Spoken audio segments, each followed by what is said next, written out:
Sí. Pero no me pidió nada. Pero será porque este es otro.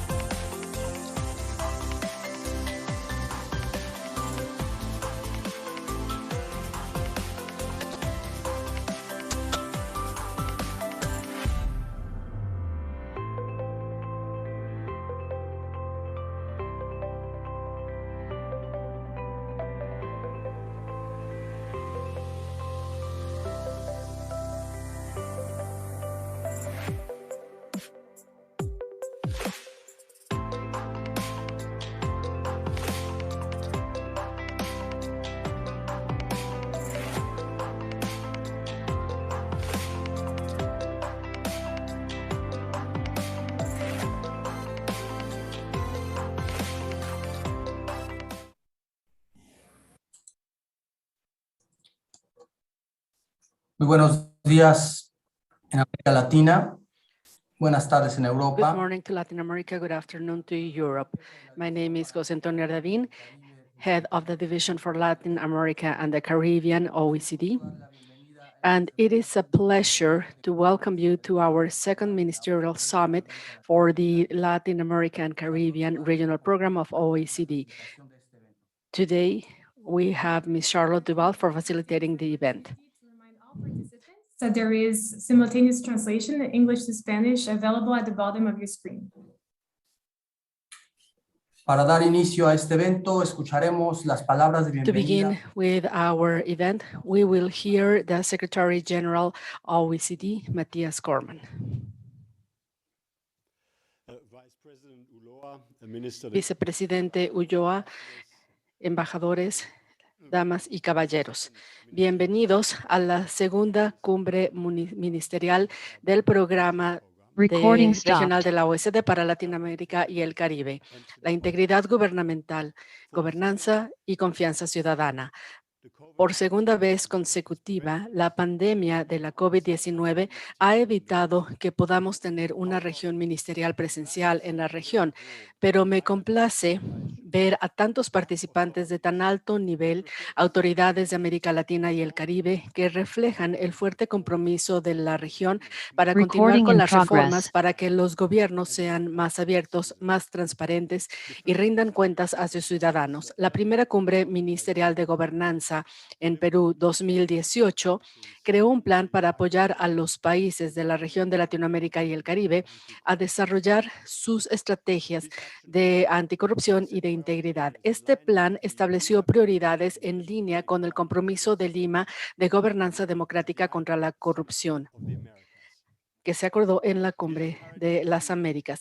Es muy alentador viendo los informes de progreso de los países para promover estos planes en áreas de gobierno abierto, gobierno digital, simplificación administrativa, uso de tecnología como herramienta para salvaguardar la integridad.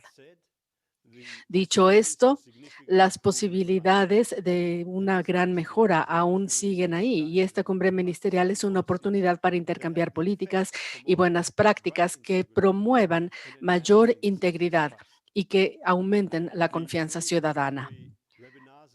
Los 3 webinars preparatorios que preparó la OECD antes de esta cumbre ministerial hablaron de áreas clave donde el gobierno puede asegurar estos planes, incluyendo el uso de herramientas de datos y tecnologías digitales para servidores públicos confiables, para una mejor transparencia durante las funciones de auditoría y vigilancia. La pandemia de la COVID-19 puso en primer plano la confianza de las instituciones y resaltó muchas de las debilidades que hacen que la ciudadanía sea vulnerable, que abre la puerta al fraude, a la corrupción, poniendo a prueba la integridad. Ya existe la necesidad de incrementar la confianza en las instituciones en América Latina y el Caribe. Incluso desde antes de la pandemia ya existía la necesidad y como lo hemos visto por el panorama de Latinoamérica, la confianza en los gobiernos cayó de 57% en 2010 a 38%. Es una tendencia que va en la dirección equivocada y solamente si recuperamos la confianza ciudadana en las instituciones, los países podrán llegar al consenso necesario necesario para avanzar con los ambiciosas reformas ambientales, políticas, sociales, económicas para fortalecer la recuperación contra la COVID.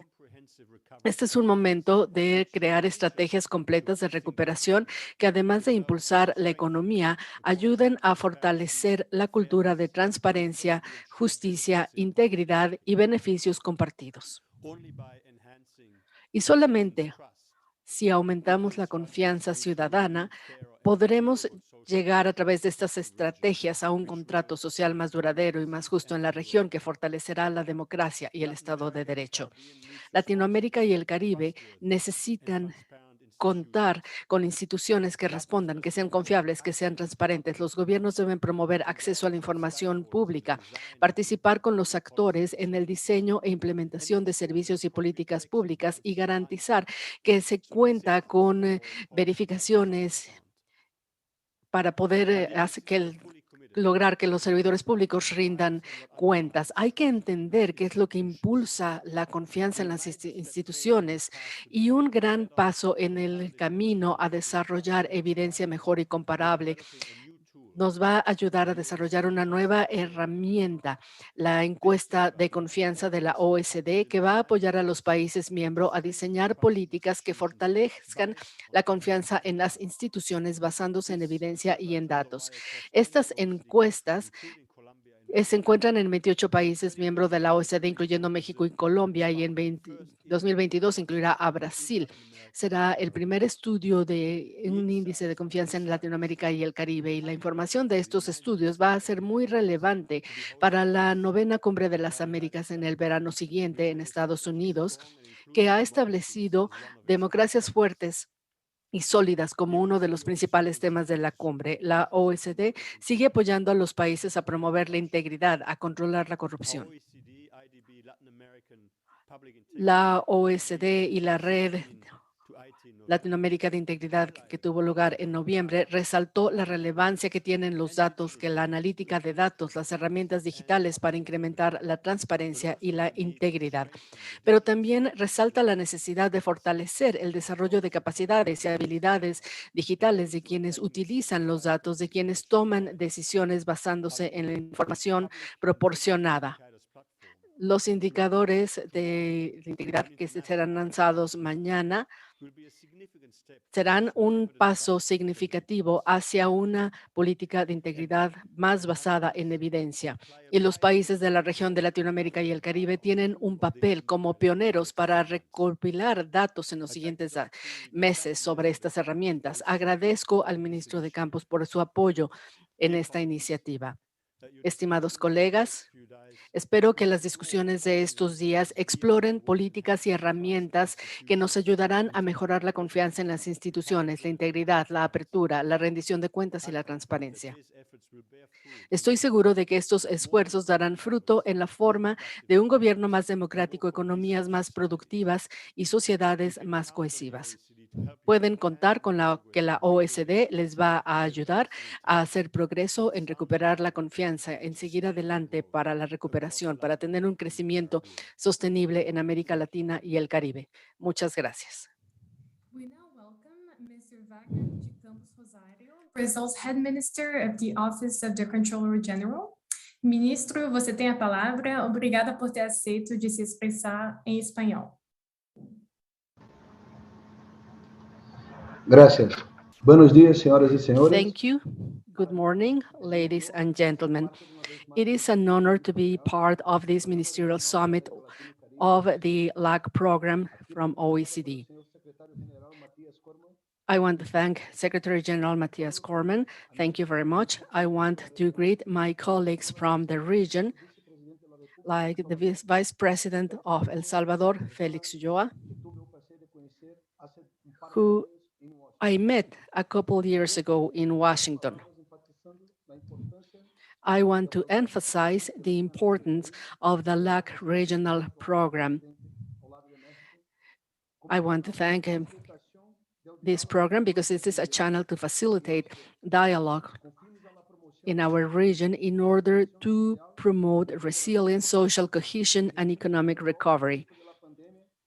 Within the context of the pandemic, these objectives are even more strategic than before. This program and this meeting specifically are platforms. They are efficient and they are high-level platforms for political dialogue that will bring our countries together and will share best international practices, especially in topics such as governance and integrity.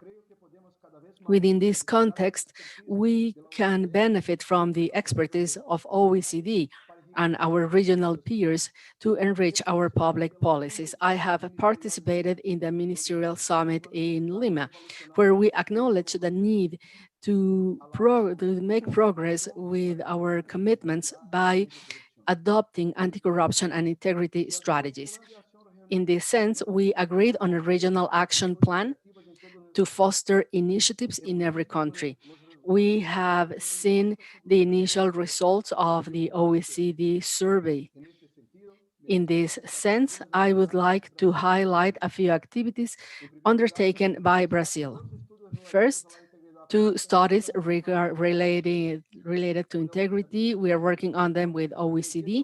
A first report will be launched today, strengthening the public integrity in Brazil, consolidating the integrity policies of the executive power. This report includes recommendations that will help perfect the role of the integrity bodies that are part of public integrity systems. Last July, we adopted specific regulations in line with the best international practices with the objective to promote a culture of integrity in the public administration. Our cooperation with OECD has also resulted in a project called Values of Public Service. And with the active participation of federal public servants, it chose 7 values to orient the work of the public administration. We are also beginning the work on public integrity that will allow us to make a full assessment of Brazil's integrity policy with specific recommendations to strengthen the system. There is another report regarding trust in public institutions, which is at the core of this summit. Finally, I want to talk about trust. A loss of trust in institutions is one of the worst consequences of corruption. According to the barometer, the levels of citizen trust in our region are very low. We are facing a challenge to change the situation in the midst of a pandemic that demands fast answers from governments, a pandemic where controls become flexible to allow urgent actions, thus increasing the risk of corruption. And that is a bigger test to our policies of transparency and integrity. Thus, I believe that our governments should invest in effectively implementing integrity policies through time. That is what we need to foster the change that we all want. Thank you very much. I wish you the greatest success. Thank you very much, Minister Campos. We hugely appreciate your participation, the participation of you and your country as co-chair of the LAC Regional Program. I will give the word to the other co-chair of the LAC program, the Superior Auditor of the Federation, Mr. David Colmenares. Mr. Auditor, the floor is yours. Thank you very much. It is an honor to participate in this opening ceremony on this Summit of Government Integrity and Citizen Trust. Sharing the floor with Mr. Matthias Gorman, Secretary General OECD, and funnily, my older son studied philosophy at Lovaina. I want to thank Brazil's head minister of the Office of the Comptroller General. Wagner de Campos Rosario. And I want to thank all the participants. Thank you very much for inviting me to the opening of this ministerial summit. The Organization for Economic Cooperation and Development, it's a forum of the highest resonance regarding governance, innovation of the public service. And that can be seen by the people who were invited to participate in this debate. Trust and integrity are central for governance today.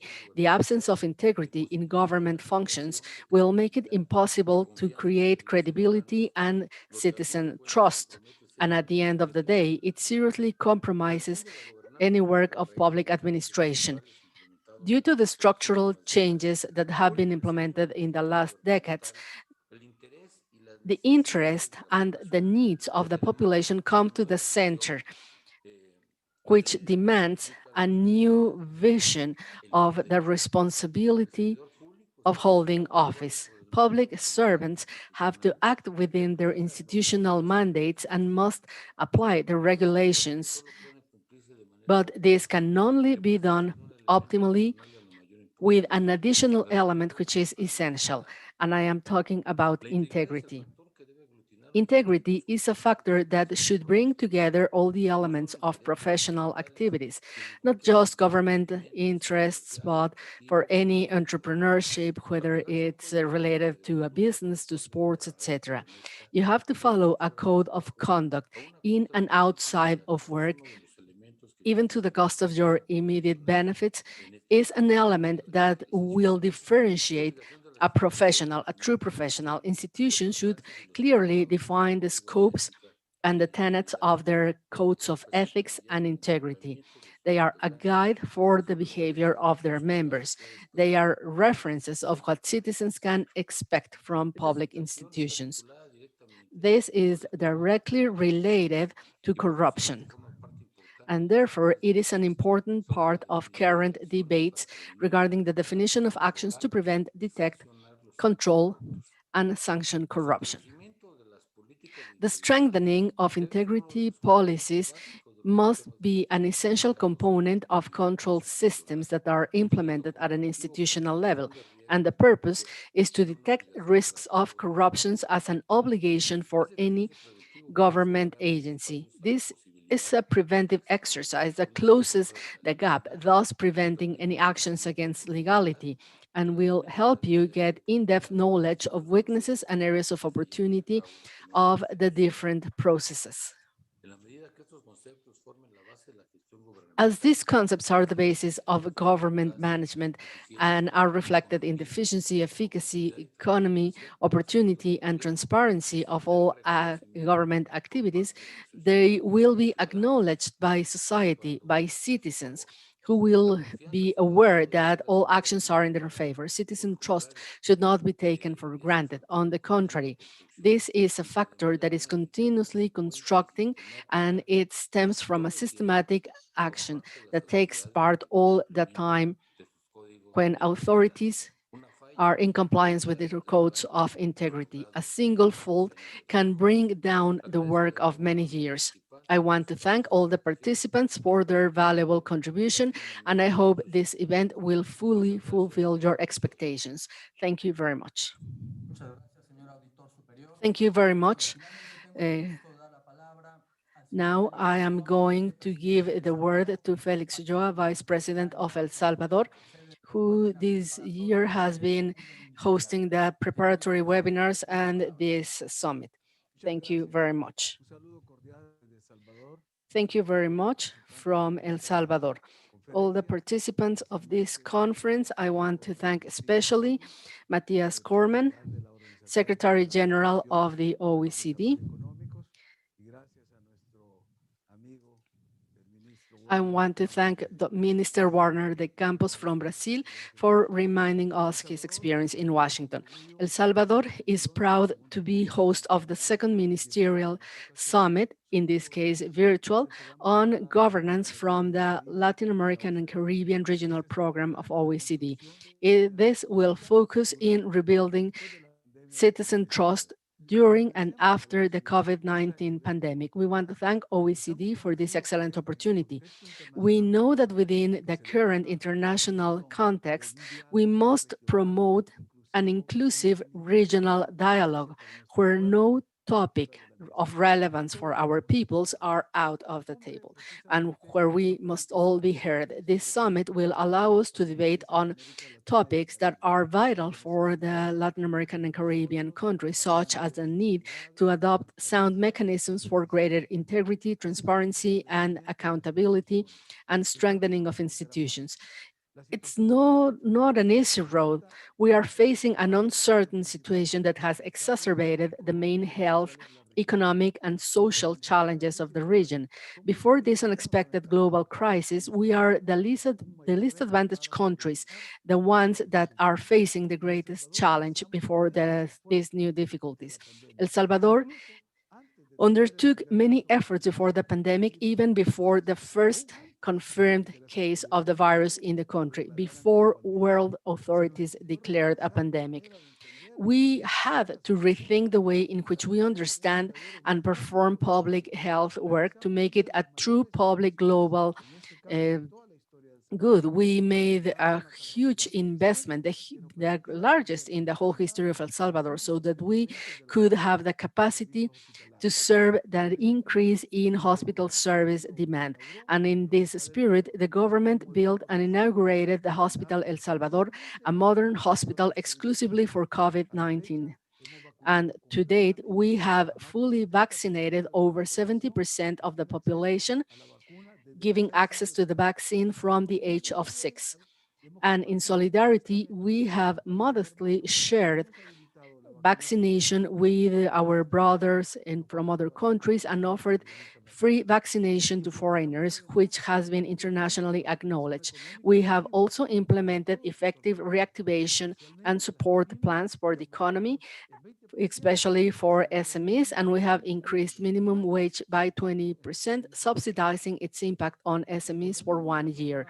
International organizations such as CEPAL and IMF have acknowledged that these actions contribute by helping Salvador's economy not to contract even more and preventing as many people to fall into extreme poverty. The country is beginning to show economic recovery signs, and it is really in accelerated manner. And for the first time in history, El Salvador's economy will have a growth of 10% this year.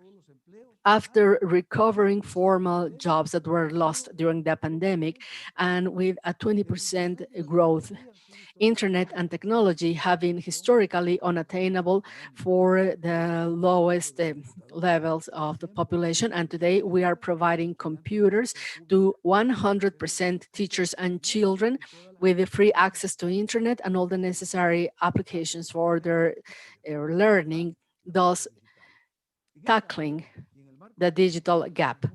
In this area and within the framework of our work with OECD, we recently signed an addendum to the PISA agreement by extending this program for 1 additional year, which implies ambitious investments from El Salvador. And hand in hand with the WTO, on December the 1st, we launched the System of Information of Labor Markets, the first system to monitor job indicators and labor market in the Central American region. We are the second Latin American country to issue this system with the STAT platform, which is the one used in this program. I must mention that El Salvador is fighting corruption strongly. Corruption fight is not just about punishing those who are corrupt, but the corruptors as well. We are closing all paths for tax evasion, which limits resources available to serve the needs of our population. We are using different programs for tax evaders. We have recovered over $300,000 in a brief period, hand in hand with OECD and the Development Center, of which we are members since 2019. We have been fostering important efforts. We emphasize the ratification of the Convention of Mutual Administrative Assistance in Fiscal Matters from OECD, the first program of fiscal inspectors without borders launched with OECD. and the United Nations Programs for Development, UNPD, our multidimensional country study financed through international cooperation, which is in progress with the participation of the private sector, academia, and civil society. And the recommendations will be very valuable for our government. I must emphasize that a full chapter of the multidimensional study focuses on governance. Additionally, the most recent addition to the Punta del Este Declaration of the Global Forum on Transparency and Tax Information Exchange. We have expressed to OECD our interest of exploring other instruments for governance and integrity, which is a proof of our sincere and authentic desire to implement global transparency standards in our fight against corruption. From the executive, we created a special unit to investigate tax evasion and capital transfer to tax havens. And following the recommendations of our peer review at the Global Forum, we created a new legislative assembly that this year approved reforms to the trade code in strengthening the roles of the end beneficiaries. Recognizing this effort, we have been admitted on November the group of the GAFILAC in Latin America to prevent laundering, financing to terrorism, and financing to the proliferation of mass destruction weapons. All these actions are possible thanks to the support given by the people to President Bukele and the Central Congress, electing a legislative assembly by majority and always hand in hand with the agenda of the executive. New opportunities open up today to stimulate public and private investment. Ladies and gentlemen, the Second Ministerial Summit on Governance of the LAC Regional Programme, which I am opening today, will allow us to go in depth into the importance of research of infrastructure and governance, the use of information technologies for greater integrity, transparency, and accountability, and the key role of international cooperation in the private sector and civil society to rebuild citizen trust. These are the different topics that will be addressed, that were addressed in the 3 webinars before the summit. And we hope that this will set an example for future events. We invite every participant to really benefit from the enriching discussions during this event. Thank you very much. With this, we conclude the opening session, and we will now pass to the high-level panel, which will introduce the key topic of our ministerial, effective strategies for fostering integrity and promoting citizen trust in the aftermath of COVID-19. Muchas gracias, Charlotte. Invitamos a todos los participantes que así Thank you, Charlotte. We invite participants to turn their cameras on, if you wish. We will take a picture. This will be the picture of our event. And then we'll go to our panel moderated by Elsa Pilchowski, Director of Public Governance, OECD. We want to invite all participants of this panel to turn their cameras on. We have a very representative sample of the relevant stakeholders throughout the Americas. It is a pleasure to welcome Felix Cruz, head of the Anti-Corruption Office in Argentina, Beatriz Londoño, Secretary of Transparency in Colombia, who will present the executive view, David Colmenares, Federal Supreme Auditor of Mexico, with the perspective of the Supreme Auditing Bodies. President of the Association of American Chambers of Commerce in Latin America and the Caribbean. She will be representing the private sector.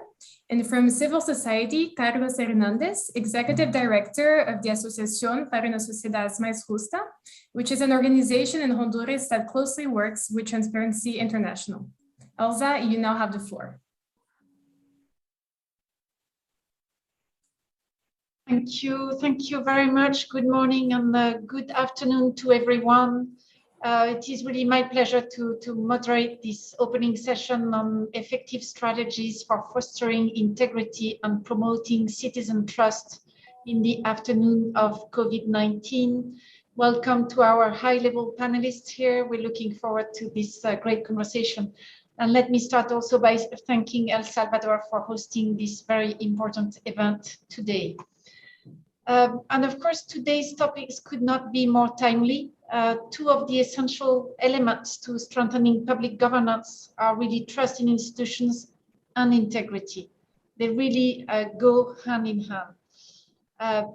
Trust is a necessary pillar of society. The COVID-19 pandemic has really underscored how critical trust is to safeguard democracy, particularly in the extraordinary times that we live in. In Latin America and Caribbean, like any other regions, countries were facing an erosion of trust in long before the pandemic. Since 2008 global financial crisis, public trust has continued falling. In 2020, 37% of Latin Americans trusted their government, while the OECD average for the same period was 45%, according to Gallup. A widening trust deficit really undermines the legitimacy of public institutions. It can contribute to nurture political polarization and also favoring populist movements. Two threats, of course, that the LAC region is familiar with, unfortunately. An erosion of trust also reduces the chances of having sustainable and inclusive recovery from the COVID-19 pandemic. 77% of Latin Americans consider their countries are governed by a few powerful groups in their own benefit, according to the Latino Barometro 2020. And so this evidence shows the need to build public trust in the pursuit of stability and political systems legitimacy. The crisis is also exacerbating the challenges of corruption as public and private sectors are exposed to integrity risk. The OECD Trust Framework shows that to restore trust, we need not only competent institutions, that means, responsive and reliable in providing services, but also institutions that operate under the values of openness, integrity, and fairness. So our integrity and transparency efforts should be delivered with a focus on public procurement that is recognized as one of the highest integrity risks in government activities. The OECD has recently flagged emergency procurement as one of the main integrity challenges. And of course, this calls for procurement strategies that safeguard against fraud and corruption. Second, infrastructure that is already acting as a powerful lever for economic recovery. But of course, if investments are not managed with integrity, the recovery will be hampered by delays, or it may just not happen in an equitable and sustainable way and also contribute to an erosion of trust. So we need robust governance frameworks for infrastructure to build social acceptance, transparency, and ultimately trust. Promoting transparent decision-making and ensuring access to clear, complete, timely, and reliable information will be key to contribute to regaining citizens' trust in institutions and face the challenges also of mis and disinformation that are so pervasive throughout the world today. The OECD is really fully committed to help countries understand what drives and undermines trust and integrity in institutions. And in November this year, we started the fieldwork for the first OECD survey regarding the drivers of trust of institutions, which will cover 20 OECD countries, including Mexico and Colombia, and will also be fielded in Brazil in 2022. The survey will deliver for the first time internationally comparable data on what drives people's trust in institutions and will assess government's responsiveness, reliability, integrity, openness, and fairness in the view of citizens. And we really hope to set a baseline to help better understand actions and reforms to strengthen trust and reinforce democracy. Just to let you know, this survey underpins the OECD Reinforcing Democracy initiative, as part of which we are organizing a global forum on democracy late 2022, and possibly a ministerial meeting. And of course, the outcomes of our trust survey will underpin this effort. When it comes to promoting integrity in the LAC region, of course, the OECD has a long track record. Many of the recommendations from the 2019 report on public integrity in Latin America and the Caribbean remain relevant today. It is still key to promote a culture of integrity in the civil service beyond the short-term political cycle, and more can be done to improve transparency and integrity in political financing, as well as strengthen external and internal audit functions. And our new public integrity indicators platform that we're launching on Anti-Corruption Day is a major step towards more evidence-informed policies. This will help us understand where the gaps in implementation remain. So the discussion like the one we'll have today are key to help us identify what are the key integrity and trust weaknesses in the region. Governments have an enormous opportunity to discuss and undertake profound reforms addressing fundamental weaknesses in our public governance systems to strengthen democracy and better face the consequences of the current crisis and possible future ones. So with that, we'd like to kickstart the panel discussion today with our great high-level speaker. I would like to give the floor to Felix Cruz, head of the Anti-Corruption Office Argentina, with the following question. So, Mr. Cruz, over time, and as we learn more about the impact and effectiveness of responses to the crisis, it will be, of course, essential to adjust anti-corruption efforts to support new governance arrangements. Could you please tell us what are Argentina's efforts to strengthen integrity and the fight against corruption? And in which areas has Argentina's recent integrity review been helpful for your efforts? Thank you.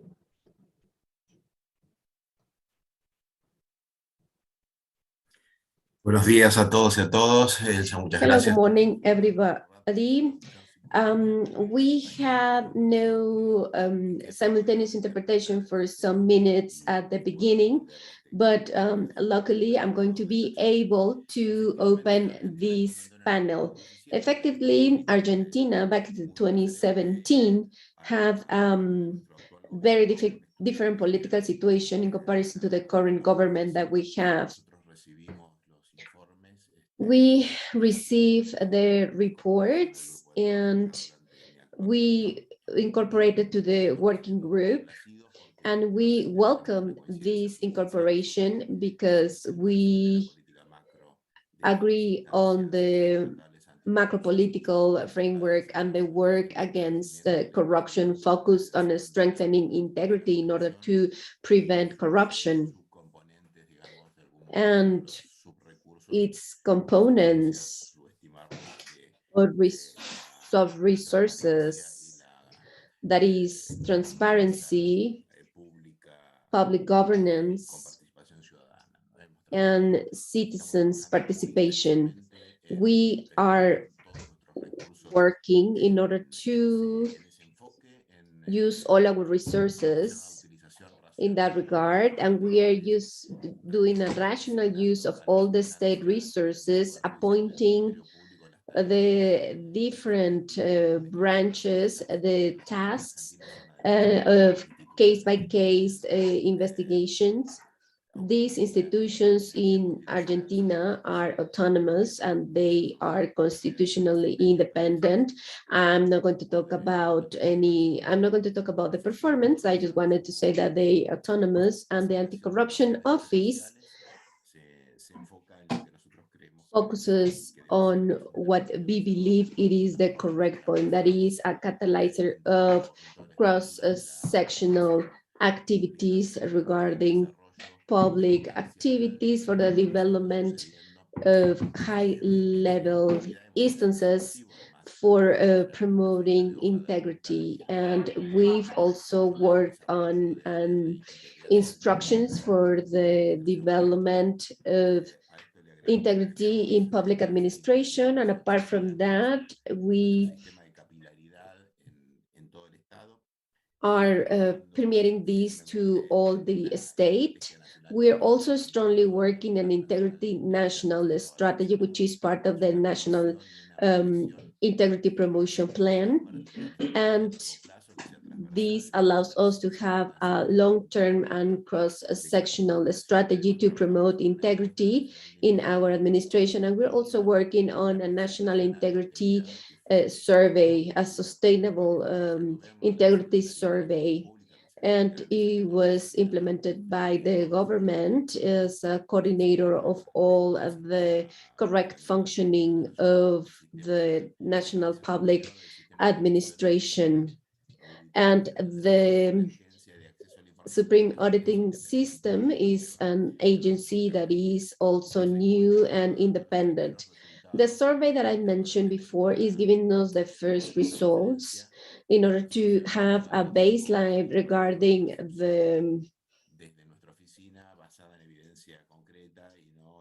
it's a baseline based on evidence, and it's not affected by other middlemen. And these results are based on evidence and can be proved. Well, so basically, this is what we've done. This is the overview, what we're doing.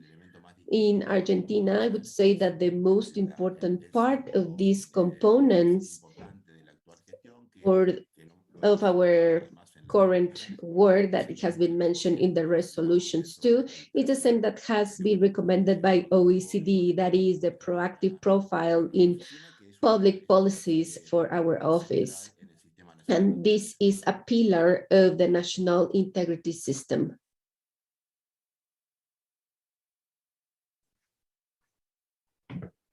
Thank you very much, Felix.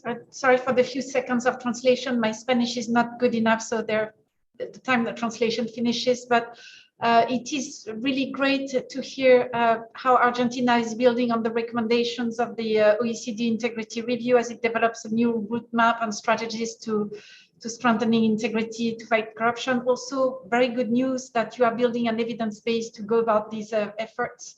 So this is really great, and we hope we can also build on our integrity indicators.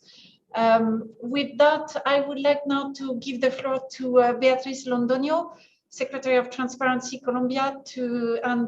Beatriz, I would like to ask you, in 2018, during the Summit of the Americas, Colombia signed the Lima Commitment and recently signed an agreement among select countries to create an anti-corruption group. How can we ensure that international agreements on these issues go beyond political declarations and actually have impact in supporting countries in the region move forward in their fight against corruption? What role can the OECD play on this? Bueno, gracias, Elsa. Buenos días. Thank you, Elsa. Good morning. Greetings from Colombia. Good afternoon in Paris. And I would like to greet all my panelists. And yes, as you said, Colombia recently signed the Lima commitment, and we have been fulfilling this commitment. And the most important thing that I would like to say, which is the first part of my response, is that all these commitments are articulated, implemented. They are articulated and they are implemented in such a way that they are on the same page and they reinforce each other. And that's how we've been doing it, for example, in Colombia, when we signed the Lima commitment. And I also have to mention that we are basing this on all the recommendations that came up after the Ministerial Summit, after the CELAC against corruption. So we use all these recommendations and we created an area to exchange information and for international cooperation that gave us the opportunity to adapt all these good practices, policies, and recommendations to our countries. And all these recommendations follow international standards. So on that very same page, what we expect is that all the responsibilities and functions that are indicated there are focused on improving the technical knowledge among the member countries in order to do what? Well, to comply with international commitments in regards to prevention and fight against corruption. And also every year we exchange good practices and strategies in regards to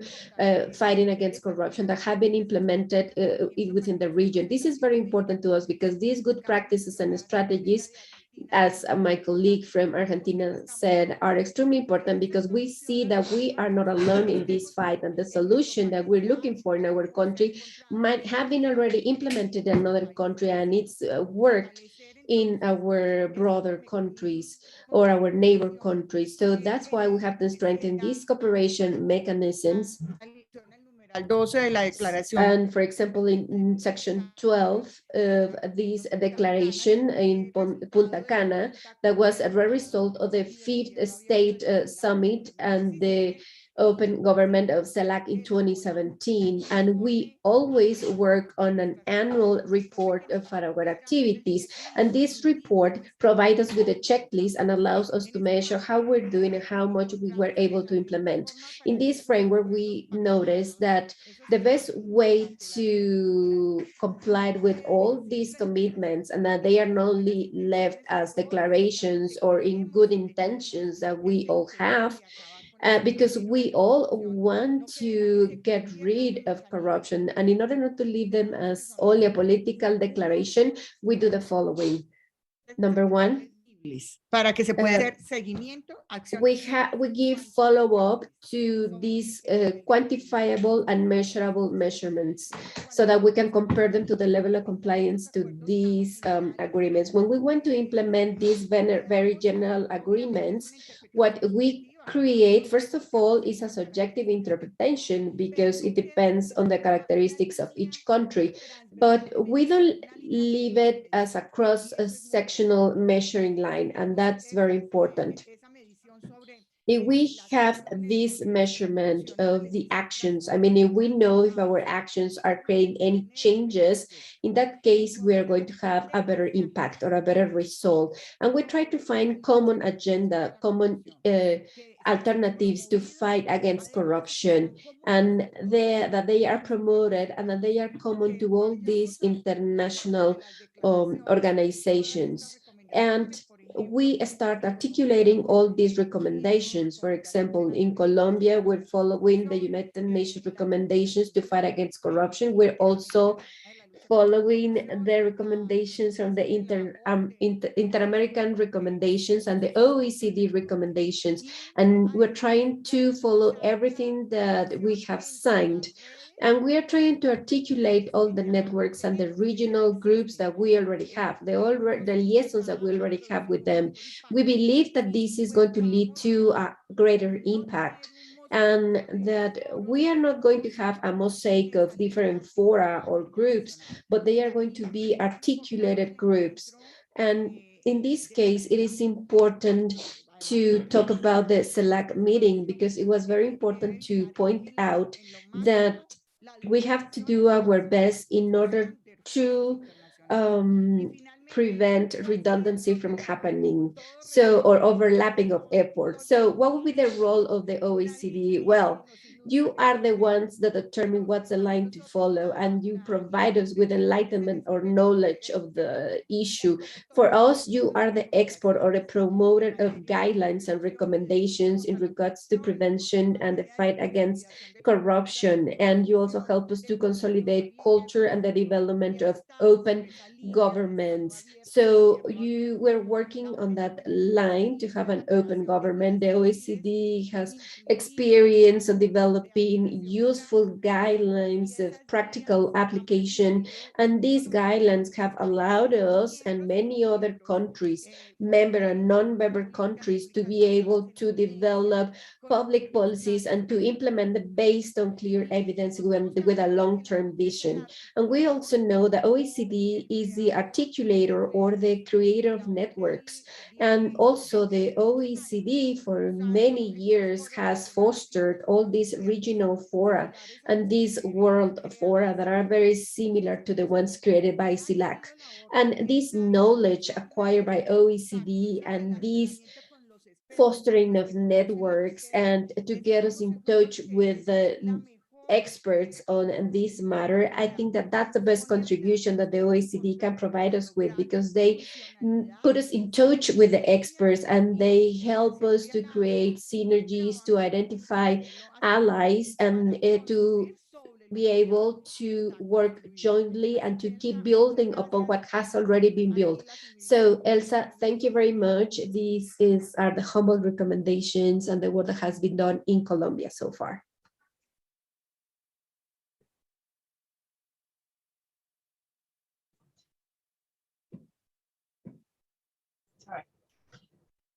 Thank you very much, Beatrice. And indeed, I mean, you kept mentioning that implementation is key, and to ensure, you know, that international commitments are translating to actual impact.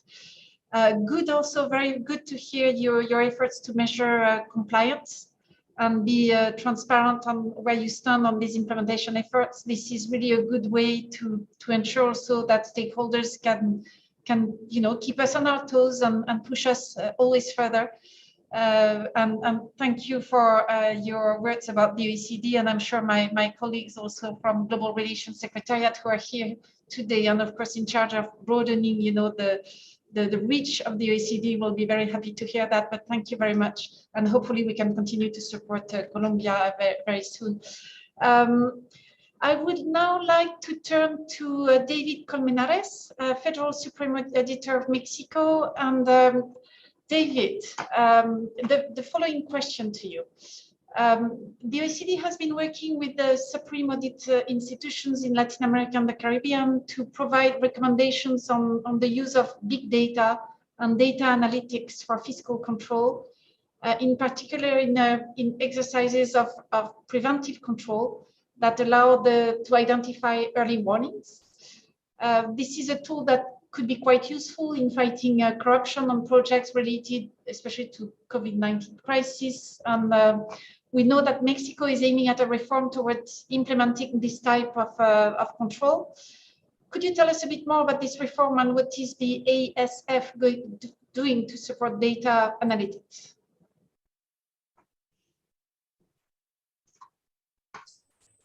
Bueno, muchas gracias por tu pregunta, Elsa.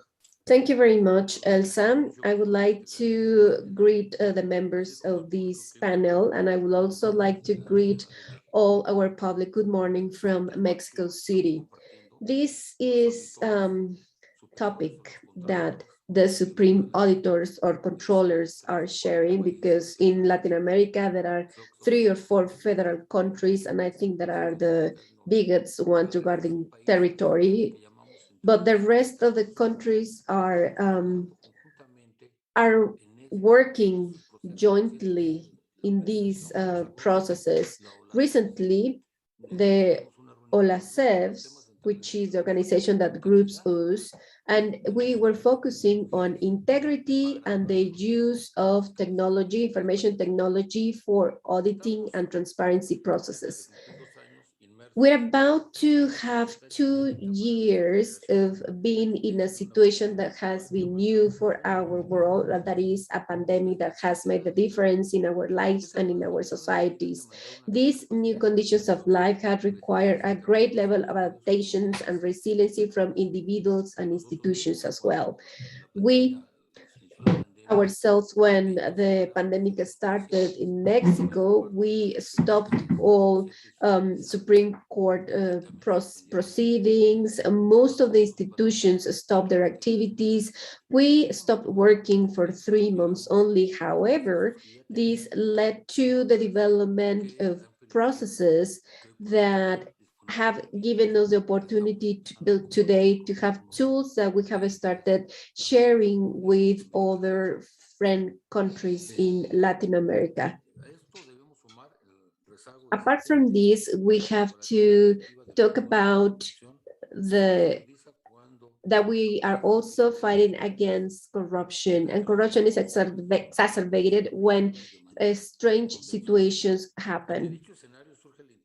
Before this scenario, we wonder how within this context with restrictions, how can we give the auditors to have the opportunity to control the situation? The Supreme Auditor in Mexico, together with the introduction of information technologies applied to auditing, was not an emergency response to our new scenario or our new conditions. It's a result of many years of work, not only as of the 2018 when I started working in this institution, but for many years ago. And we developed a new strategy that was the development of new information technologies, methods, and processes in order to expedite audits and increase our effectiveness and the optimal use of resources. And the use of these, as well as the training of our staff, were very important to face our new conditions, and this allowed our supreme work not to be interrupted. We have to remember that information technology is not only the use of software or communication platforms for remote communication that allows communication between the auditor and the auditees. What we are facing after the pandemic is a new auditing system, and that is the remote or digital auditing that now is part of our legal framework. This means that all the stages of the audit, that is planning, collecting of information, the auditing and the presentation of the results after the audit, and the follow-up are done digitally or using digital specialized programs. And this digital world is based on process engineering to value assess which activities can be done virtually based on looking for solutions to simplify tasks. And this has as the result the increase of efficiency and productivity in the different areas. As well, we cannot forget that an important element of digital auditing has to do with good analytical tools.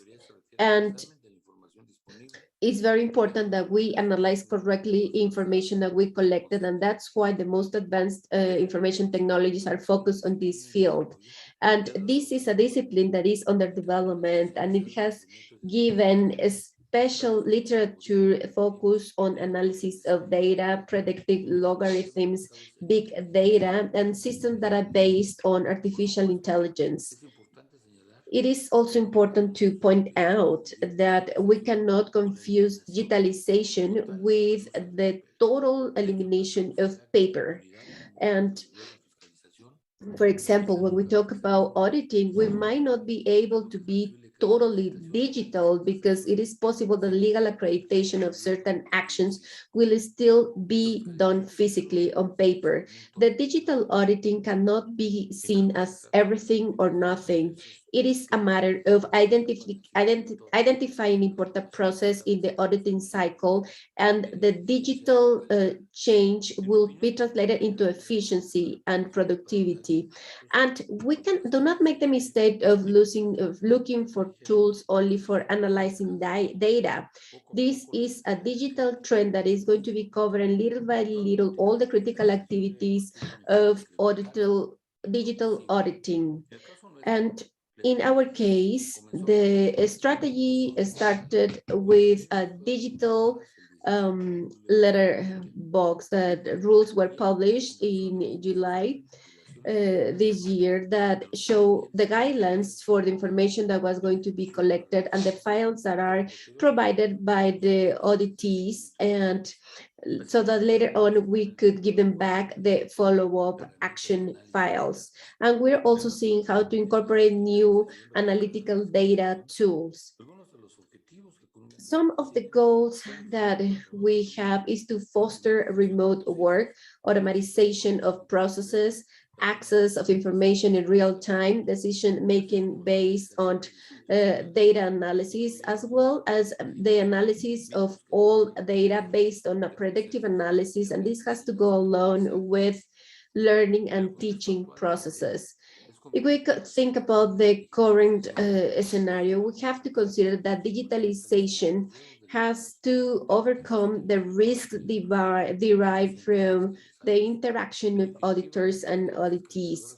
And supreme auditing organizations that want to adopt digital processes have to define very realistic goals so that later on we can choose the best technologies. Thinking about the analytical data tools that are also part of the digitalization strategy, I would like to share with you some progress that we have made. In the case of auditing federal resources that is done at the subnational level, tax collection is concentrated at the central or federal level. And we have the collaboration of the different states and municipalities. And this is based on the tax collection done by the Tax Administration Service, the National Tax Administration Service, that has also improved with the use of new technologies, this tax collection. And as we say, at the national or local level, in the last 2 years, this was based in logarithms and artificial intelligence. So what we want to do is to collect all the invoices that have been issued by front companies, ghost companies, and to be able to identify if these operations have a pattern that can be identified, and this would give place to the existence of corruption networks. And we also given the implementation of a CCAF system, which is the control and auditing and administration system of the federal expenses that have been transferred to states and municipalities. And this system is an online platform that is a support tool for the administration, follow-up and control of public infrastructure and work that have been done with federal resources and have been done by the different states, municipalities in Mexico. Mexico City, the capital city, has different scheme to the federal one. It is a unitary or centralized entity. And I would like to close my presentation with final conclusions.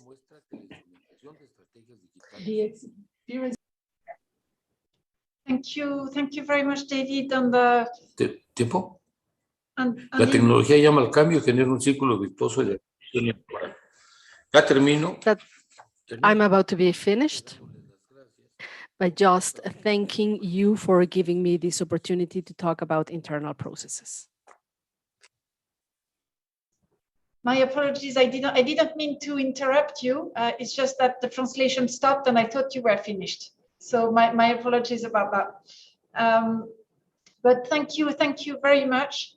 And indeed, the COVID-19 pandemic has really pushed governments to adjust public governance processes to address change, and including, of course, pivoting and reliance heavily on digital. And it has its own question. I think your examples are really striking. And I think your example about tax is particularly striking, and the progress you have made particularly interesting. So thank you very much for that. Now I would like to give the floor to Anne McKinney, Vice President of the Association of American Chambers of Commerce in Latin America and the Caribbean. And with Mrs. McKinney, as we know, it takes two to tango. Therefore, the business sector has an important contribution to make in keeping the integrity of public procurement and infrastructure delivery. What are the main measures a business can take to commit to such a contribution, and what are the risks for business of not riding the wave of integrity, including reputational risks, responsible business conduct failures, things such as these ones?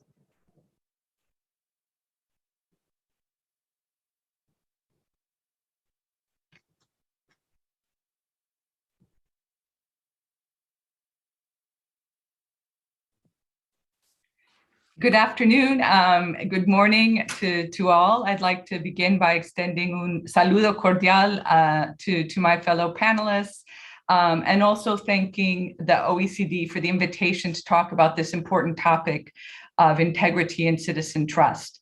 I'm pleased to be here today on behalf of the Association of American Chambers of Commerce in Latin America and the Caribbean, ACLA, which is part of the U.S. Chamber of Commerce, the world's largest business organization representing companies of all sizes across every sector of the economy. ACLA brings together 23 American chambers, or AmChams, from across the region to promote our common values, support free enterprise, and to advocate for policies that help businesses create jobs and stimulate broad-based, inclusive, and sustainable growth. Our members collectively represent about 80% of US investment in the region, but it's important to note that AmChams, or American Chambers, are also binational in nature. So they bring together local firms that share common values and are part of this bilateral trade and investment community. The rule of law is essential for supporting a stable environment for business. Transparency, predictability, stability, and accountability and due process are necessary for companies to make sound investment and operating decisions. Member companies have identified the weak rule of law as a top challenge to doing business in Latin America and the Caribbean. Simply put, corruption, the lack of transparent and predictable regulatory and legal frameworks, counterfeiting, and piracy hinder trade and investment. We do believe firmly that business is an essential partner in strengthening the rule of law and key to a whole of society approach, along with government and civil society, to public integrity. This applies to public procurement and infrastructure and really every aspect of economic activity. Elsa, you mentioned it takes two to tango.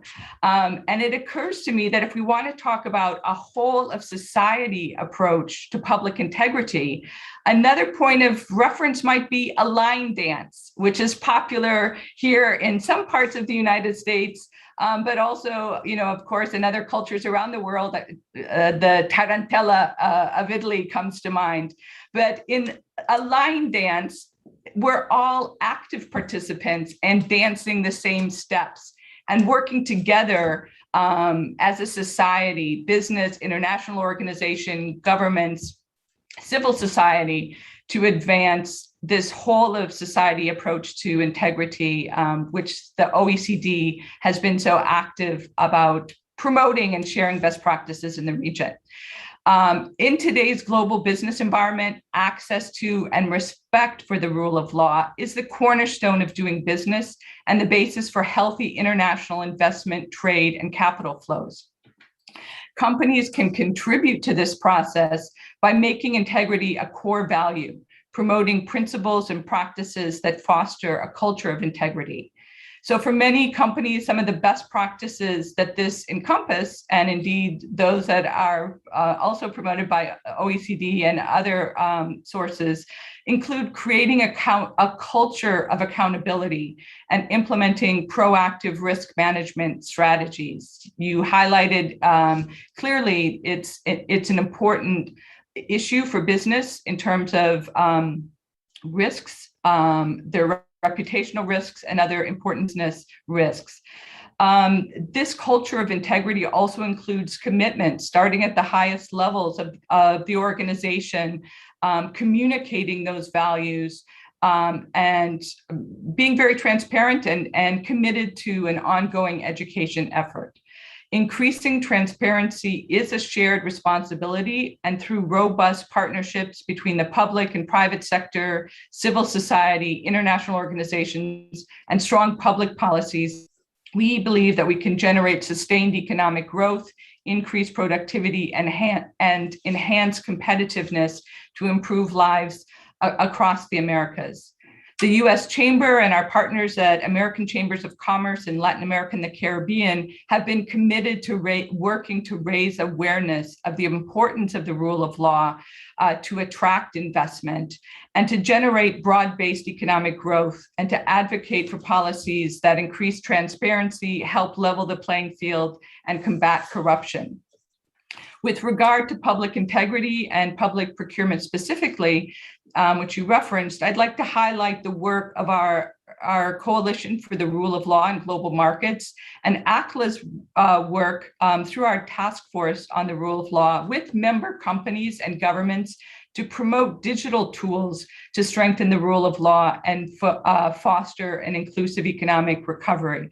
We've heard a few examples of how important this is, really the opportunities to use digitalization, digital tools to foster and focus on regulatory processes that are often most vulnerable to corruption, like government procurement, licensing and permitting, tax administration, and customs.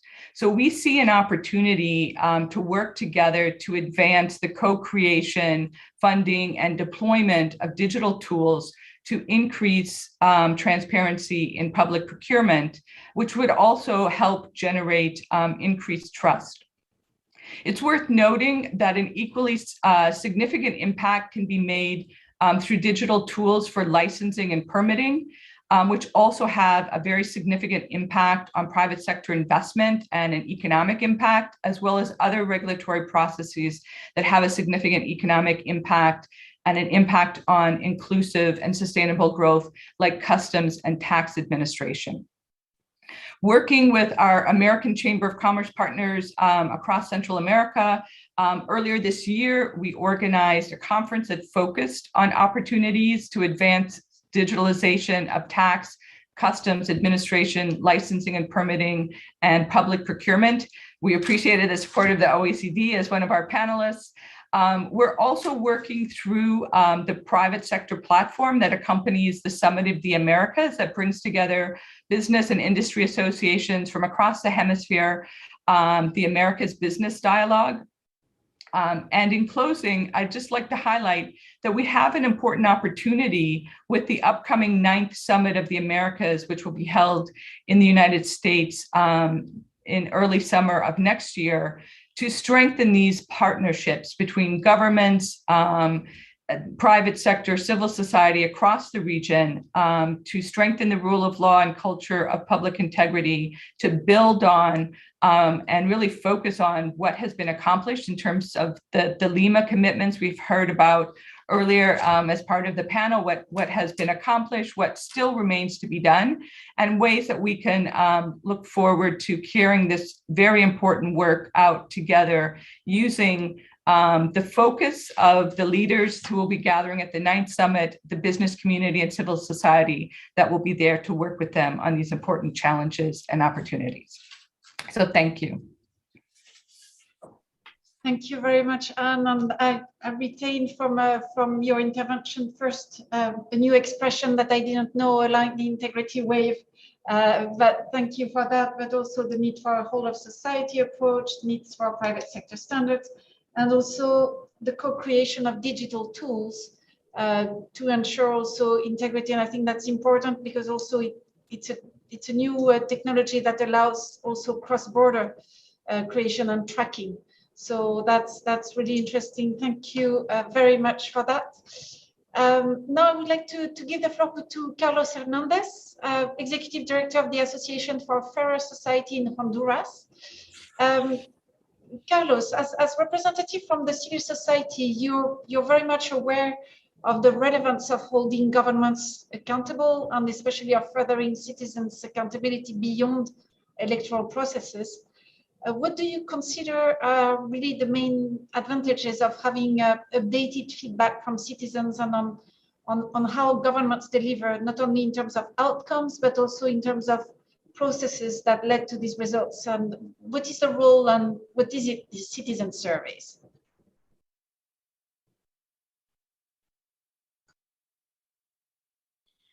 Bueno, gracias por la invitación. Un gusto compartir. Thank you very much for the invitation. It is a pleasure to be a member of this panel this morning, and I want to thank the panel members and all the attendants. I want to begin by expressing my solidarity to my colleagues of civil society in El Salvador.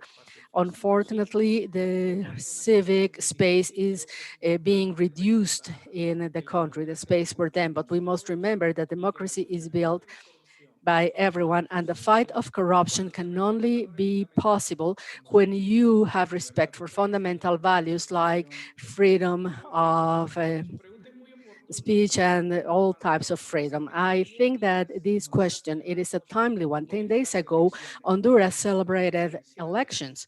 We elected our president. We also elected members of Congress and municipal mayors in a very difficult context. Our country has been facing very complex conditions lately. We knew that elections would be a complex situation. However, once again, our people went massively to the poll stations and peacefully in spite of the situation, even though the political class has been letting us down in the last time, we went to vote. We voted, showing our trust in our democratic system. It's been very interesting to listen to what everyone has been saying. I believe that civil society acknowledges contributions made by these offices and the actions of some actors from the governments trying to fight corruption. But that's enough with the good intentions, as someone said. Recently, we were talking with 19 civil societies organizations in the Americas to make an assessment. For example, regarding the Lima Agreement, we consider that it was very important to define at the Assembly General and for governments to approve this part of integrity and fight against corruption. But I want to say today, 2 years later, not much has been done. It has been done to a very limited extent, very limited. It seems that as of late, all efforts against corruption, promotion of integrity in the region are going backwards. You can see all along the continents different efforts, different initiatives that were attaining important things to fight against impunity, and now they are going backwards. But we are continuing with our fight, and we must acknowledge and value and recognize some positive aspects. And now, going to what you were saying, we must raise our voices. Governments must understand everything citizens can contribute to. In Honduras, the organized society, organized citizens in different organizations, specifically my organization, for example, have been working for a few years to design a system that will generate objective, reliable data on public administration, obviously focused on some topics we consider the weakest against corruption, like procurement. That is very important. And this brings in private sector, as my colleague mentioned, but it also brings in public administration. The offices of auditors and controllers have been doing a lot of efforts, but we have to say that complying with regulations is something still very limited. Now, this exercise I was telling you about allows us to follow up, to generate red flags. And if a joint effort is made, those red flags will allow us to intervene to prevent corruption. Another important topic, and we have data on it, is a civil service, human resources. We are convinced that if we have efficient public administration where public servants are capable, and we forget about politically motivated procurement, will have a huge impact on corruption, but it will also help public integrity. We are also working on generating those data, and public administration is important. At the end of the day, citizens want results.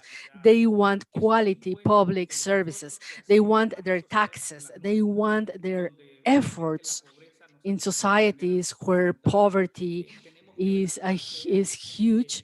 We must surveil efficiency of public spending and that the scarce resources in the state can be properly managed. Unfortunately, we also depend on the goodwill of public officials, whether they belong to an anti-corruption office or controllers or even some secretaries of or ministers. We can make plans for improvement to tackle those areas of vulnerability. It is important to acknowledge that, yes, sometimes there are results. And when we go to do an assessment and do surveys, we can see results. And if we had a policy of the whole state, these results could become sustainable, we could move forward, and society would see quality services and would acknowledge that.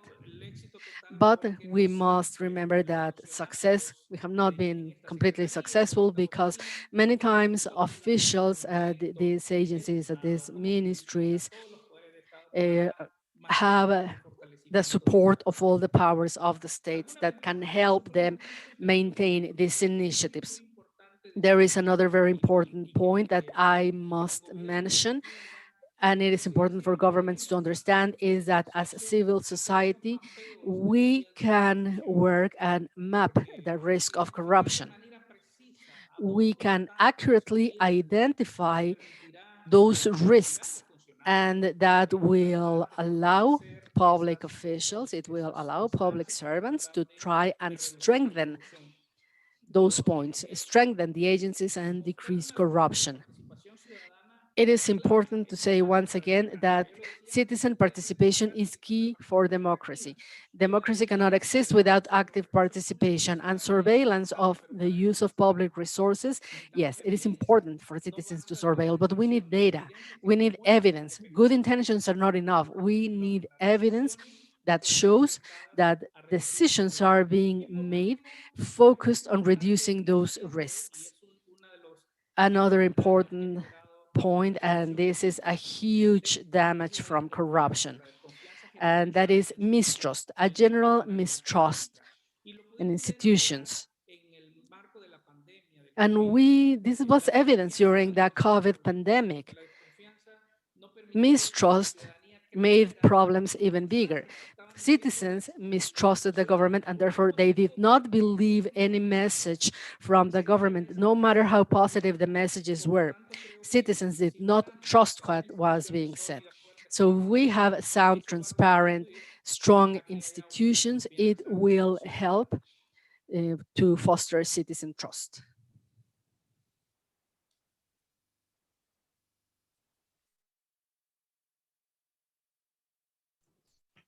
Thank you very much, Carlos. And indeed, for citizen participation initiatives to be effective, I mean, you mentioned that at the beginning, we need civic spaces that are protected and that are open. And that is, you know, an area of concern for all countries today, where civic spaces have been closing to some different extent, of course, depending on the country, but because of COVID. This is a concern also not only for civic spaces themselves, but for the fight against corruption, as we need open civic spaces for that. And we really need trustworthy and transparent institutions that also promote access to public information, engage with stakeholders in the design and delivery of policies and services, and really enable people to hold policymakers to account. As you mentioned, integrity and trust effort need to trickle down across public governance action and actors, and particularly to the most high risk areas like public procurement and infrastructure. And I very much liked also your idea of like generating red flags. I think this is exactly what we should be doing. So all of this, of course, is core to our agenda as well, and to our big agenda of reinforcing democracy. I understand that the Secretary of Public Integrity of Peru, Eloy Alberto Munive, has asked for the floor, and we're very happy to give him the floor. Eloy Alberto Munive, would you be ready to take the floor now? Yes. Sí, muchas gracias. Muy amable. Yes, thank you very much. Thank you very much, Elsa. It is an honor to participate in all these spaces promoted by OECD, especially when we are promoting cooperation, exchange of experiences, and articulation of our countries to work in coordination against corruption. I want to greet all the colleagues present today.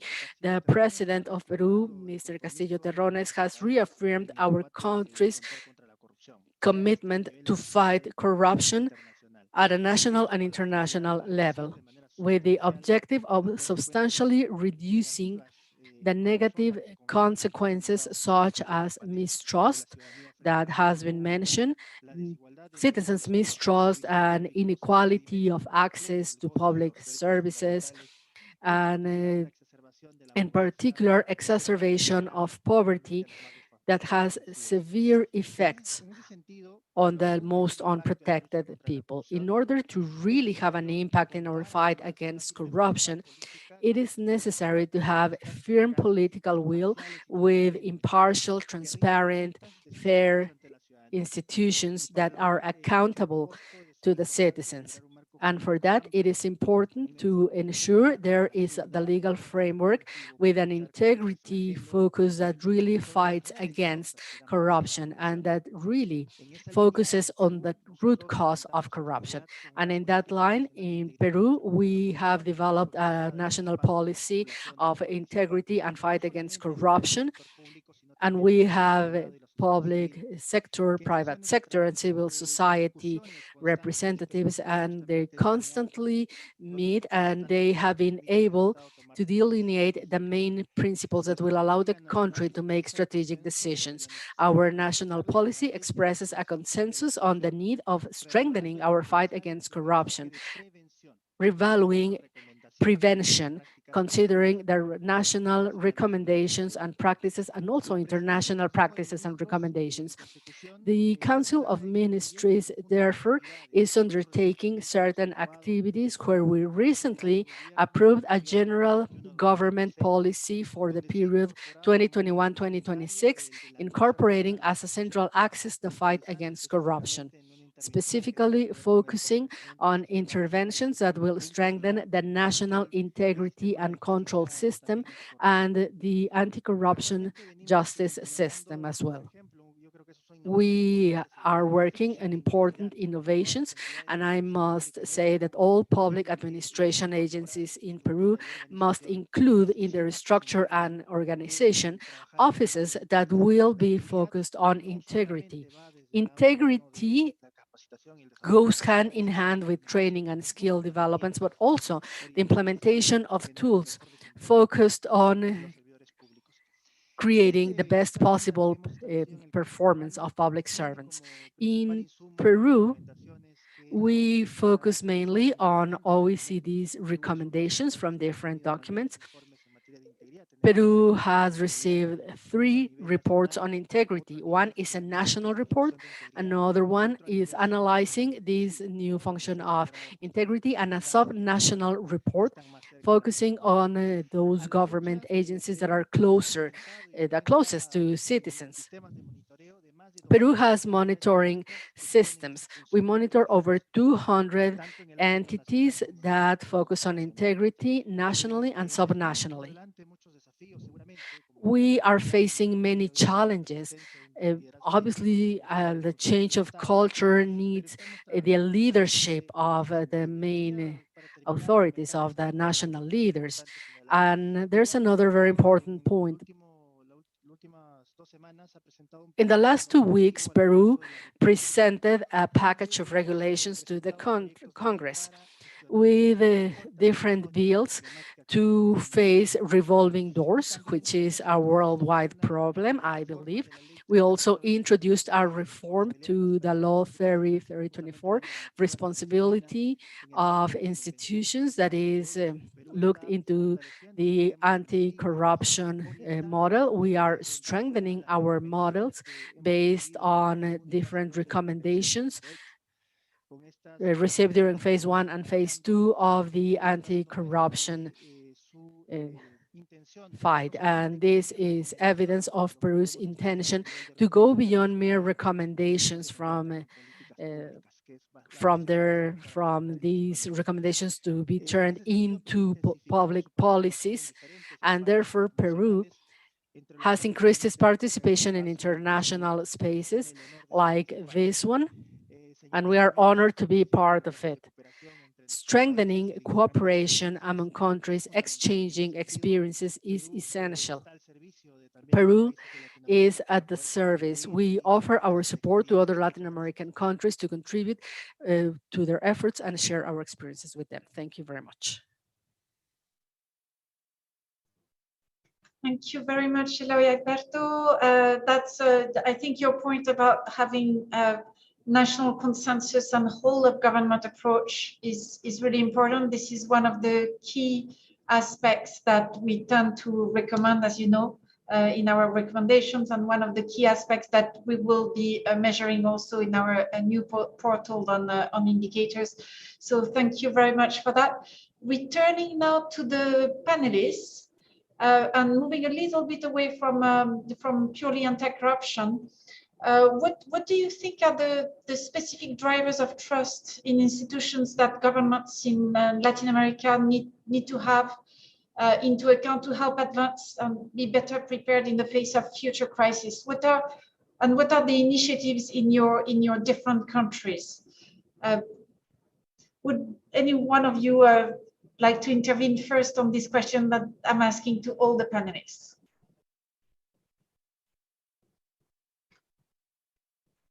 Elsa, ¿me permites? Beatriz, please. Bueno, muchas gracias, Elsa. Elsa, thank you very much. Well, to gain trust is essential, and we have to work on that. But how are we going to reinforce that? Well, with evidence. For all of us, this is a very difficult task, and we are convinced that we are consolidating and achieving this task through different tools. The first goal that we have determined is to improve available evidence so that citizenship can really look at the level of implementation of the policies and how useful the tools are. That is, that they can have access to these tools and that they can really see a change, a transformation, and that they see an open communication channel between them and the authority. So these go hand in hand with the level of interaction with the citizens, that is between citizens and the authorities through any of the means of communication that are available. And this also goes hand in hand with the network so that we can reach all levels of our population, so that we can facilitate interaction, that is young adults, seniors, and of course that we cannot neglect social media and the level of feedback that the government is really delivering information. But it's not only a matter of accountability where there is a monologue on our side or on the side of the state. We have to innovate in that regard. We have to look for new alternatives to have a more attractive interaction with the citizens and to be able to establish a connection with them. And among the main initiatives that we consider that are necessary to improve citizen trust is, for example, fostering governance in our country and to improve this relationship that we have with our citizens. So we as a government want to increase our transparency, accountability, and access to information of all Colombians through different tools. In the last 3 years, I would like to, well, I'm going to talk about topics that we have already mentioned. All of the panelists have mentioned these, but we recently implemented the anti-corruption website. It's a Colombian website, and this is a tool. In one click, you have access to very important information that is based on the digitalization that the Colombian government has also implemented from the open data website that was also implemented. And FCOP, which is the procurement website where we are uploading all the agreements and we are legalizing all the agreements that are signed by all the state governments at all the levels. And we are day after day reinforcing in coordination with those authorities so that the quality of information that is uploaded to these websites is sufficient and truthful. So what does our website does? In one single claim, any citizens or even the authorities can find all the information regarding agreements, scope, the characteristics or profile of the parties involved in this agreement and all the information in that regard. And apart from that, you can download this information, and the tools in this website allow you to transform this document into Excel spreadsheet or whatever application you need in order to analyze the information.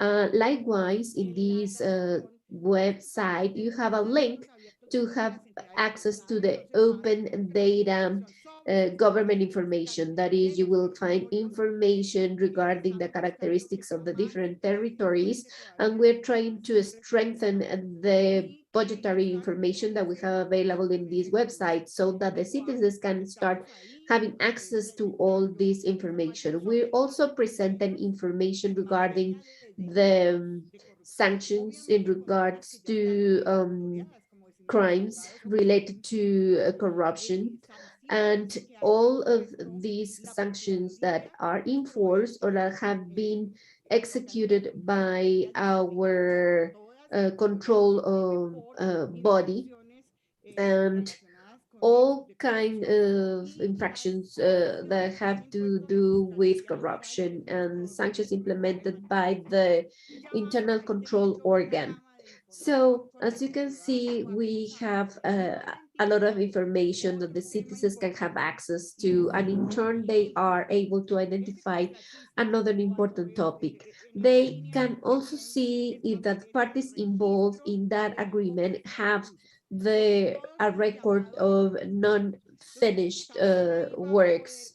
That is a white elephant in the room. So they are cross-referencing information, and we are also presenting another tool, which is the National Anti-Corruption Index. So the most important thing about this website is that it's very friendly, easy to access, and we have measured and assessed these this website. Unfortunately, different entities or civil society bodies and some other organizations as Juntos por la Transparencia have acknowledged how important and functional this website is. So what we want is the citizens to have access to it, to play with it, to make it their own, because they also have an area where they can file their thoughts and feedback, and this is something that we want to consolidate in this area where they can provide their opinion, and this area can become a repository where all the corresponding authorities can be linked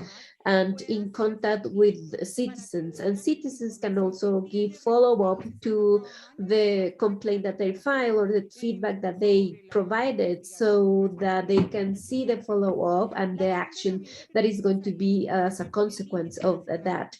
As I mentioned, we also have the National Anti-Corruption Index that was developed by the Presidency of the Republic, because we have the need to measure, to get to know our status, how we were doing. Traditionally in Colombia, we have seen how the perception index is, but this index does not allow us to understand and our current condition and what our weaknesses are and what we have to focus on in order to improve these. So we created this index that leverages the information on this matter and transparency information coming from other authorities such as the control organ and some other bodies as the public administration body. everything that is related to public administration. So we use specific formulas to combine all this information from these authorities, and it allows us to measure how each institution is doing regarding their anti-corruption policies. So we are measuring on the anti-corruption perspective. And based on that, we develop a roadmap in order to sit down with the public manager, that is the governor, the mayor, director, and we talk to them about this roadmap, and we focus on this based on the specific situation of that entity, territory, or municipality. So based on the characteristics of this territory or area, we can measure institutional performance, how they are doing in regards to accountability, how they are doing in regards to transparency, in regards to procurement, how are they doing regarding management and anti-corruption management, and how they are implementing their budgetary. Up to now, we have evaluated 55 institutions, that is all the national entities of the executive branch, 32 governments, and 32 mayors, departments, the 32 departments, that is the totality of all our departments, and all the municipalities. The municipalities are those special areas where our president, Ivan Duque, based on the development plan, indicated that we had to focus the state action on these specific areas because they are very remote territories, and unfortunately they haven't had that permanent presence of investment or resources. Therefore, if these remote areas have more resources and more access to budget, they will require more support in order to improve all these components for preventing corruption. INAC provides us with this roadmap indicating the weaknesses, and we can focus on tackling the task with the available resources. I'm so sorry that I'm using so long to explain this, but I'm going to try to speed up. We have the Interinstitutional Network for Transparency and Anti-Corruption, and it's like a little broader. It was by chance, it wasn't on purpose that they have similar names. And we also have RITA. RITA is the following: based on the standard and the functions, every state authority has to have their internal control processes, their ethics, codes, and all the transparency systems, but somehow they did not articulate it with their complaint filing system, and not everything was articulated. And sometimes not even the public manager was aware of what was really happening. So in this network, we have 136 transparency officials with whom we are in constant communication, and they have to have access to that level of that public manager so that they are aware of the complaint, of the corruption act, or to see if the follow-up, if they are follow-up given to that complaint, and if not, to talk to the corresponding authorities such as the public prosecutor's office or the internal control body.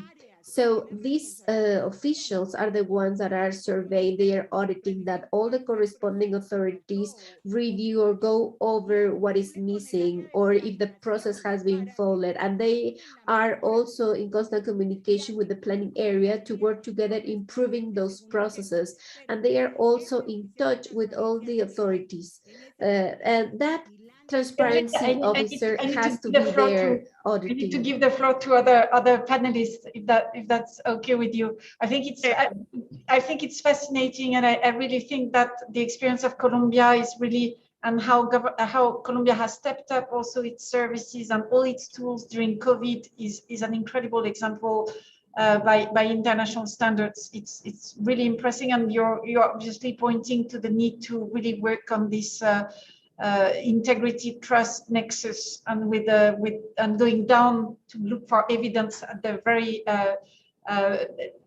at the level, at the ground level, I would say, to feedback the strategy and provide resources. I think it's really fascinating. Carlos, you have you raised your hand a while back. You wanted to intervene on this question. Efectivamente, gracias. Thank you very much. While I was listening to Beatriz, she's the one that invited me to talk. So here we say that if you didn't do anything wrong, you shouldn't fear anything. So one of the main problems that we've seen, I was going over the indexes regarding the compliance of the Lima commitment and regards to access to information. And they have to say that the assessment says that the results are not very favorable. One of these indexes shows that it's a variation between the southern countries, Latin America, and the Caribbean, and Mexico, but we still have the problem there. And I believe that one of the things that can foster trust is transparency, openness, open data. And we've been saying this for more than a decade, and we have insisting on this. We've done a lot of work with the laws for access to information. However, and this is what we've seen the last year, within the region, the governments are looking for mechanisms to close these spaces. And we keep talking about open states, open governments, and we are very strong in that regard. However, in practice, citizenship has to face a lot of obstacles in order to really have access to information. So I believe that that's important to consider if we really want to improve citizen trust in our institutions. Number two, public servants do have to follow the law. That's it. I think that that's very important. You have to follow the law.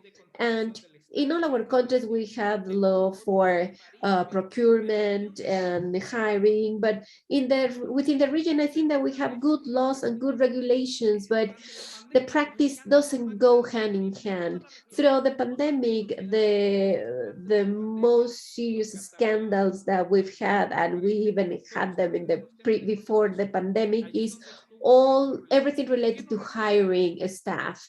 So what does this mean? So it means that even though we have the standards, someone took advantage of the situation and the scenario, and this led to problems and scandals. And in the particular case of my country, this had a negative impact on many people. And number three, I believe that it's important to say that you have to sanction whoever breaches law. And that is that in all this procurement and hiring that was done by the government, we have to analyze what has happened within the region. Regarding the countries in my region, we are still expecting for or waiting for these sanctions to happen. If we have sanctions, if the people that breach the law are sanctioned, citizens are going to trust us because they know the law works. And in order to wrap up, when I was listening to Beatriz, many things came to mind. And she was talking about this corruption index, and it was issued by the government. And it's very interesting because we have to say that our culture, the Latin American culture, we share many things within our region.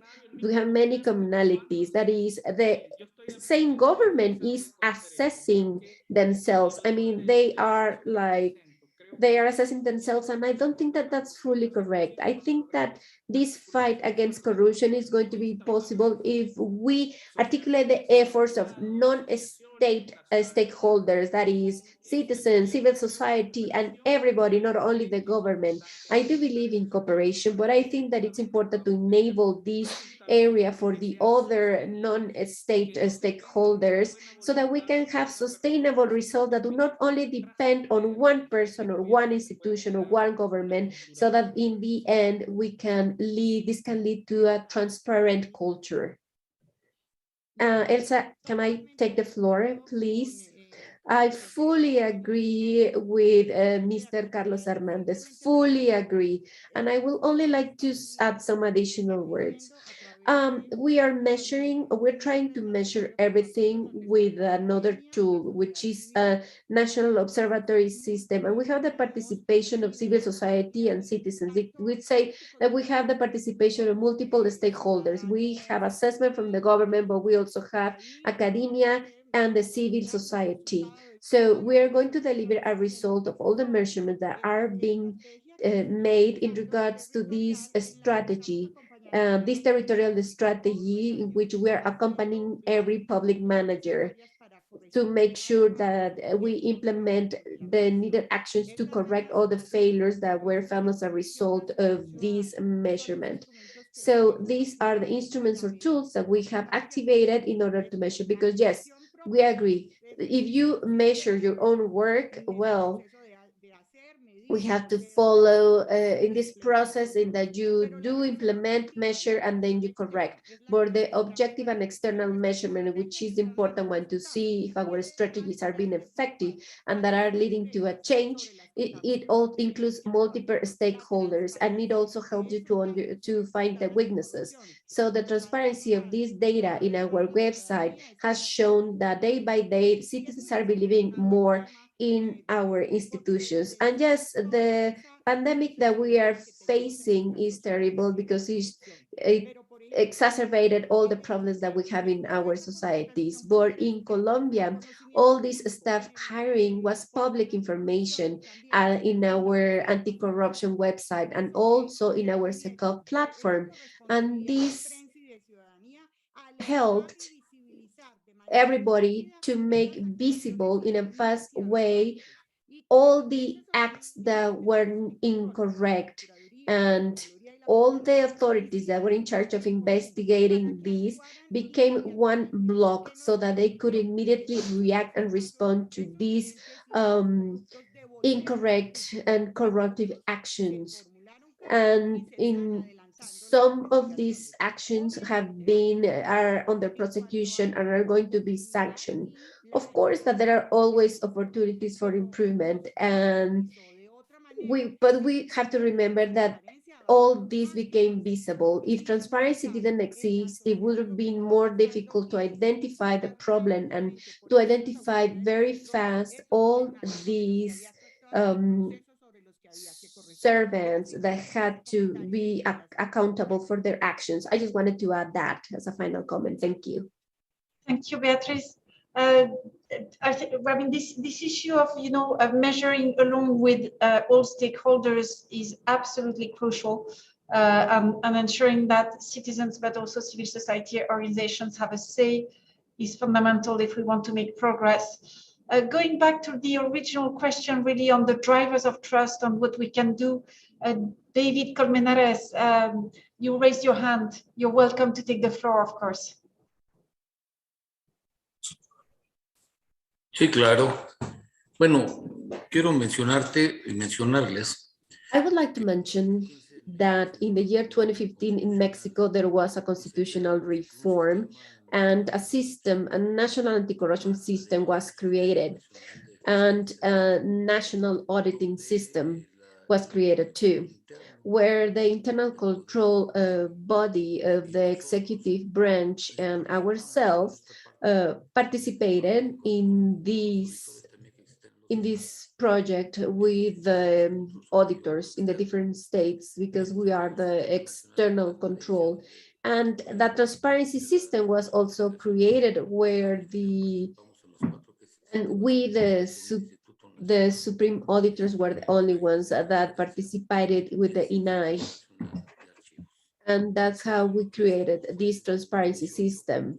So as of 2018, when I started working in this position, was to reinforce our efforts in regards to transparency. We created a transparency committee, and what we were looking for was to have in real time information regarding our work. I have to say that INAI It's our most important institution in regards to transparency, and we were able to get 100% score in regards to compliance. Talking about accountability, I would like to tell you what we have. We have the report of the review of public accounts that was sent to the House of Representatives, and they were published by being consulted by the citizens.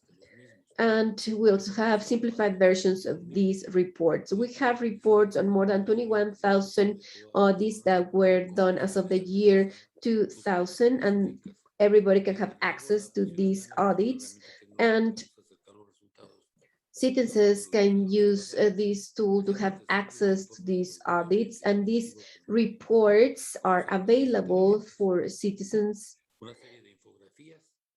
We also have digital information for massive distribution so that everybody understands what the responsibility of our institution and what's the result of our efforts. And we also use social media in order to convey the message. As I mentioned before, in our case, this year, we've have 1,134 requests of information from citizens, a lot of requests from citizens regarding information, a lot of requests from the legislative body, that is from the senators, and we've also done a great effort regarding training and dissemination of information. I believe that you can recover trust by means of making information understandable for our citizens, because sometimes the technical work that we do is not easily understood. So the creation of these tools has helped having clear information for our citizens. And we also have a public complaint filing system for citizens. And anonymously, citizens can file complaints, and we have a committee, an internal committee that assesses these complaints to make a decision. So I believe that we are going to be able to recover trust based on reaching results and achieving results and having constant communication with the audited areas. Thank you. Thank you very much, David. And indeed, I mean, this the communication, open data, open governance, using the tool of social media, all these are all one big area of work for governments to be more open and to be closer to their citizens on this issue, which will be crucial in the future. So thank you for the example. And also, you wanted to add your thinking to this panel on this issue of the drivers of trust in Latin America, if you have solutions. Thank you, Elsa. I wanted to share just some information about the work that the Chamber has been doing related to trust in institutions and really the foundation of the rule of law. Our Chamber's Coalition for the Rule of Law in Global Markets recognize that a critical step to improve the rule of law is really to have tools by which to measure progress. So with this in mind, the Chamber launched the Global Rule of Law and Business Dashboard to offer the business community, governments, policymakers, and stakeholders an innovative and empirical tool to measure and understand the particular needs of the business community within a rule of law context. So the Rule of Law and Business Dashboard contributes to this research in 5 key factors that drive business activity and economic opportunity in any economy. I've mentioned the importance of these factors earlier in my remarks, but I thought it'd be helpful just to briefly highlight what we mean when we talk about these broad factors, these important factors. Transparency. By that, we're talking about laws and regulations applied to business that are readily accessible and easily understood. Predictability, laws and regulations that are applied in a logical and consistent manner, regardless of time, place, or the parties involved. When we talk about stability, we're looking at the state's rationale for the regulation of business, and that it's cohesive over time, establishing an institutional consistency across administrations and free from arbitrary or retrospective amendments. Enforceability and accountability, that investors really need to be confident and trust that the law will be upheld and applied equally to government as well as to private actors. And then due process, when disputes inevitably arise, that they're resolved in a fair, transparent, and predetermined process. So using the rule of law and business dashboard, which this year marked its 5th edition, is the way that we're measuring this and providing an empirical tool to measure progress in this area. This 5th edition expanded the sample of economies from 90 in 2019 to encompassing 113. The additional economies represent a sizable sample from the fastest growing, most dynamic regions of the world, including emerging markets, frontier markets, and more established OECD economies. And this expansion of economies has added a significant amount of data and evidence on the symbiotic relationship between the rule of law and a thriving business environment. And so just briefly, very quickly, 3 key findings from this most recent edition of the dashboard, which was launched in October of this year. First, the key finding is the global rule of law environment for business is showing signs of improvement. There's been a real and statistically significant increase in the average aggregated score on the dashboard since 2015. In that second edition, the mean score was 51%, and the mean has increased to 58%. Each edition of the dashboard has shown gradual improvement. With that, it's important to note that every economy has room to improve and to continue improving. A second main finding from this year's report is that despite improvements, regional disparities persist, and no region outperforms the average score achieved by OECD economies. So none of the 5 major regions, Asia, the Americas, Europe and Central Asia, Sub-Saharan Africa, the Middle East and North Africa, sampled in the dashboard match or outperform the average score of 70% achieved by the 35 OECD member states that are included in the dashboard. And in fact, it's just worth noticing that the Americas region mean score is 50% compared to this OECD standard of 74%. So the Americas encompasses 26 economies, including US and Canada. Uruguay and Chile are among the top tier.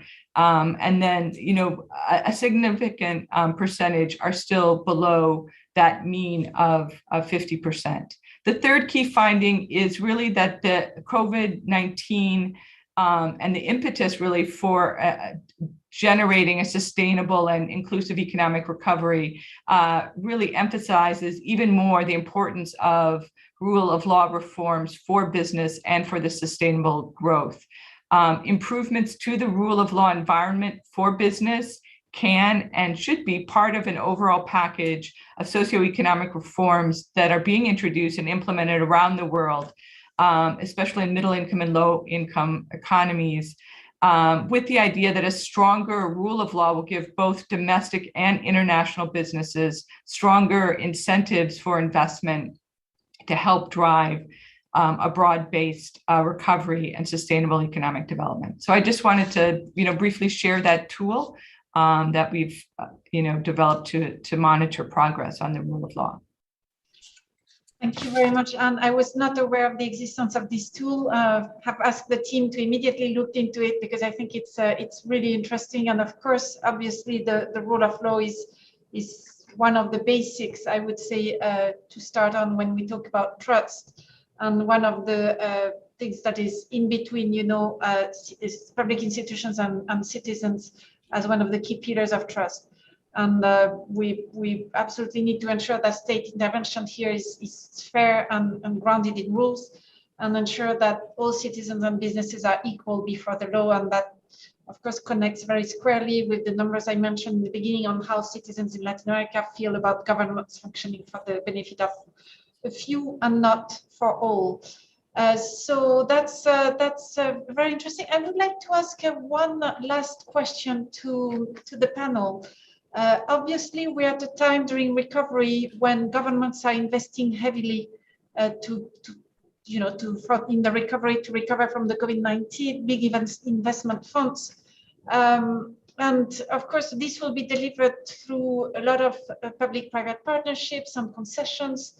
And those have not always been very successful to build trust in the future. I mean, we've had corruption scandals, white elephants, poorly justified, white elephants, expression, I guess you all understand, poorly justified infrastructure works, delays and cost overruns, of course, have been too many in the past.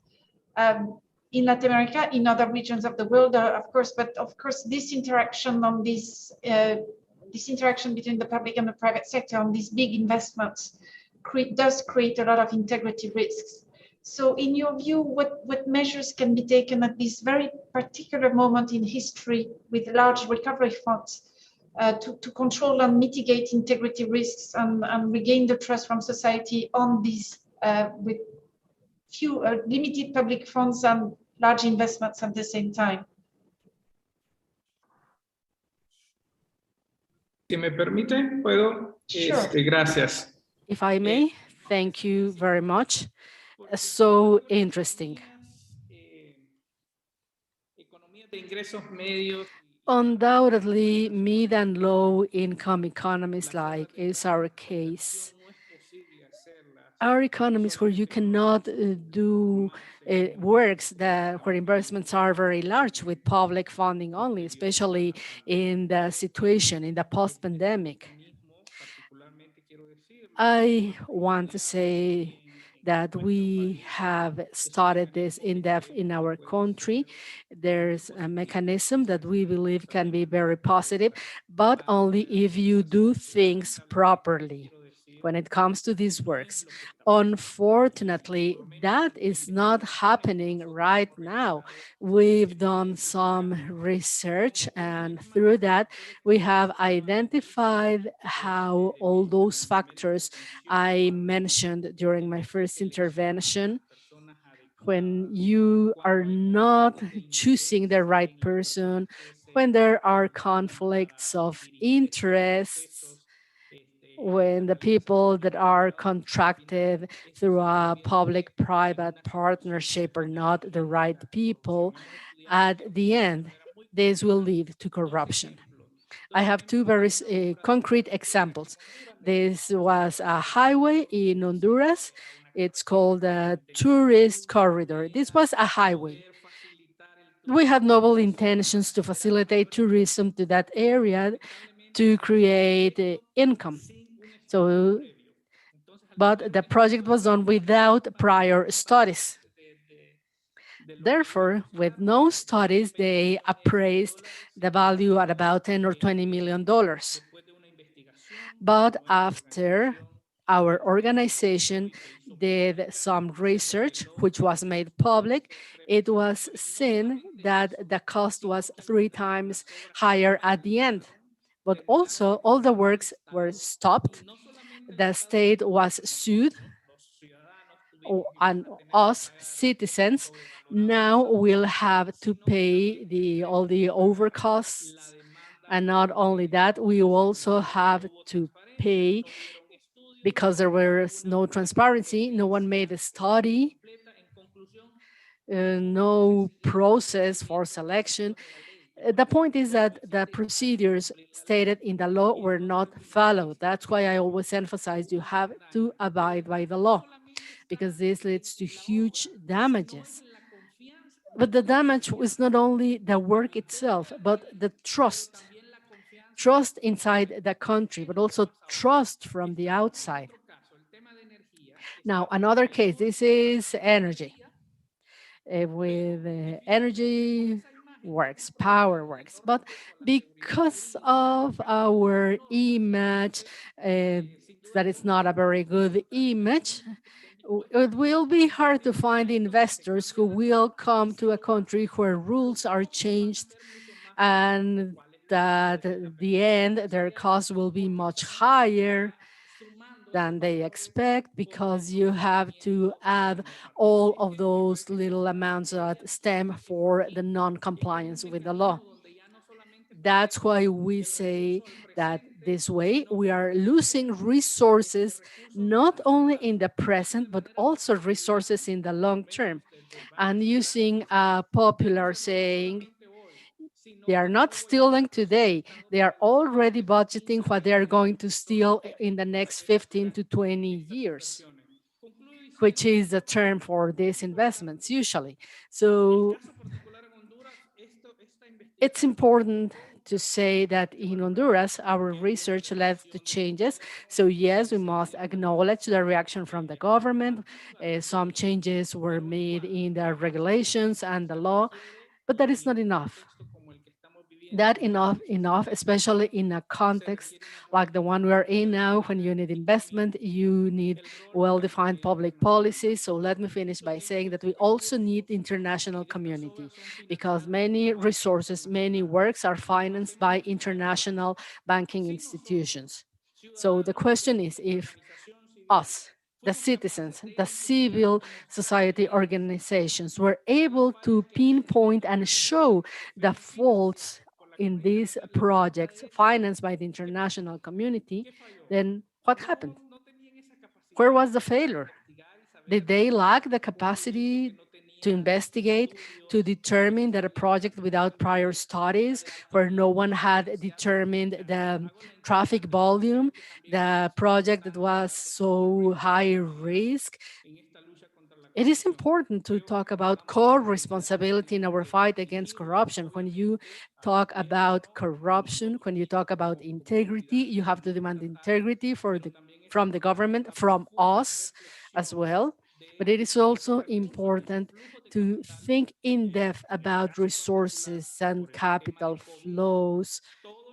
Now that during the COVID pandemic, governments have seen exponential increases in debt.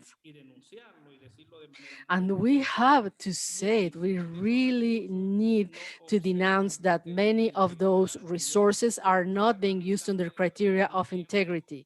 So in the future, we will start seeing all this evidence come to light. Investigations and research will show that all these resources that should have been used from the pandemic, I'm talking about international bank resources. What will happen when we start evidencing all these situations of governments against the law? So we must start thinking about this, and those that feed the governments should think about this, should really consider when there are no transparency mechanisms. Thank you very much, Carlos. I think we can all agree on the importance of legal certainty to promote trust in institutions. And I saw, Felix, you have your hand raised. The floor is yours on this important matter. Sí, gracias, Elsa. Ahí había levantado mi Thank you very much. Yes, I raised my cyber hand, and I'll try to be as brief as possible, but I really wanted to share with you some experiences and some of my impressions regarding the pandemic and what I hope is the post-pandemic and will soon be the post-pandemic. A while ago, a colleague, I don't remember who, but a colleague talked about how critical mistrust in public institutions is when it comes to the use of resources. In Argentina, I wanted to talk about our experience, and I would like to talk about the strengths of societies and governments. And in Argentina, we have been facing important anti-vaxxing campaigns. It was a failure because vaccination indexes in Argentina are very high because the campaign was from a very marginal part of society. We have a very strong vaccinating agenda with timelines. It is mandatory, vaccination is mandatory. So there are some marginal groups against vaccination. They made a very huge campaign strength, but fortunately it did not permeate society. As it has happened in other countries in the world, we are still working in reaching certain sectors of the population that are not vaccinated yet, reaching them through some of pathways, but we, as our Mexican colleague was saying, we are a federation with very diverse and socio-political differences. But the truth is that some provinces are beginning to implement health passes. So they are increasing vaccination. And some of the things that are happening are due to our idiosyncrasy and historical experience and our capacity to respond to this crisis is not necessarily negative. But if we look at it from the point of view of the government, the counterpart, the government had a good response capacity with 31 hospitals implemented in 30 days from the Public Works Ministry, who were also leading different strategies for transparency regarding public works. We have an observatory for public works. They follow up every stage of the work, things the conception and design, bidding, execution, and follow-up of physical progress. And all this work can be done using digital platforms. So thanks to IT, you can use cameras. You can also use, for example, observers through universities. Tomorrow they are going to present some regulations for observers. We are going to participate. The minister is going to participate, and you can watch it through our YouTube channel, 9 a.m. Argentina's time tomorrow. So if you are interested, you can see the whole process, and everyone can follow a public work through all these stages, from conception through the whole process and the physical progress of the work and everything. This is through a georeferencing system. You click on the icon of a specific work, you can look and surveil the progress and everything that has been done. Because sometimes the most brutal corruption is found in the execution and the building. Sometimes they beat from work and then you don't see no progress. And in a country as large as Argentina, where physically surveilling works is difficult because they are lost in our huge geography. And but now with these technological resources, you can do this surveillance, you can audit the works, and this is some contribution that we are making. And finally, in Argentina, we can be pleased that after the ministry has recovered many of the routes that were not wanted by private concessionaires, we are working, and now infrastructure is built by the Argentinian state, but all the tolls and the fees are collected by the privates. So we have this model that helps us work and sustain this huge transportation network in all of Argentina, in the whole of our territory. The state wants to be proactively transparent. but also wants to be more than just the participant, the partner that gives the money. In our country, we wanted to receive private financing for works through PPPs. Unfortunately, we did not have the really discouraging experiences we can see around the world. So regarding this topic, all we can say would be theoretical. But when we look at history, when we look at the present, we have been able to use the most traditional financing methods with national and some cases international financing. But it is a challenge to sustain it. We know that the development of national infrastructure and the integration of infrastructure in our countries is a big challenge. And when you want to bring in private and public investment in different formats, must always follow certain standards, high standards of social control, and that's what we are working on. We are pleased.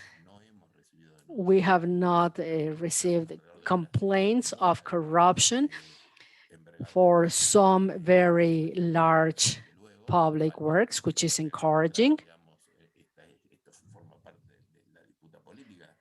And naturally, and as part of our political life, there will always be some people and some entities that are surveilling public administration, always with the aim of finding fault.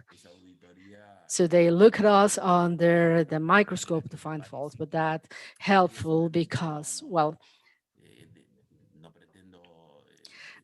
my intention here is not to exhibit anyone, because in this pandemic, there are no winners and there's nothing to boast about in the middle of this tragedy, but I just want to give some encouraging words.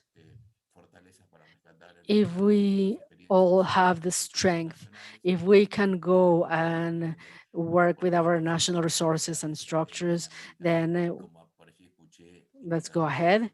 The Americas is a big palette of many different colors, and when there's a deficit on the part of the state, trust will decrease towards the government. But in our country, there's a certain trust in the health and education systems in Argentina that have heroically responded to the pandemic.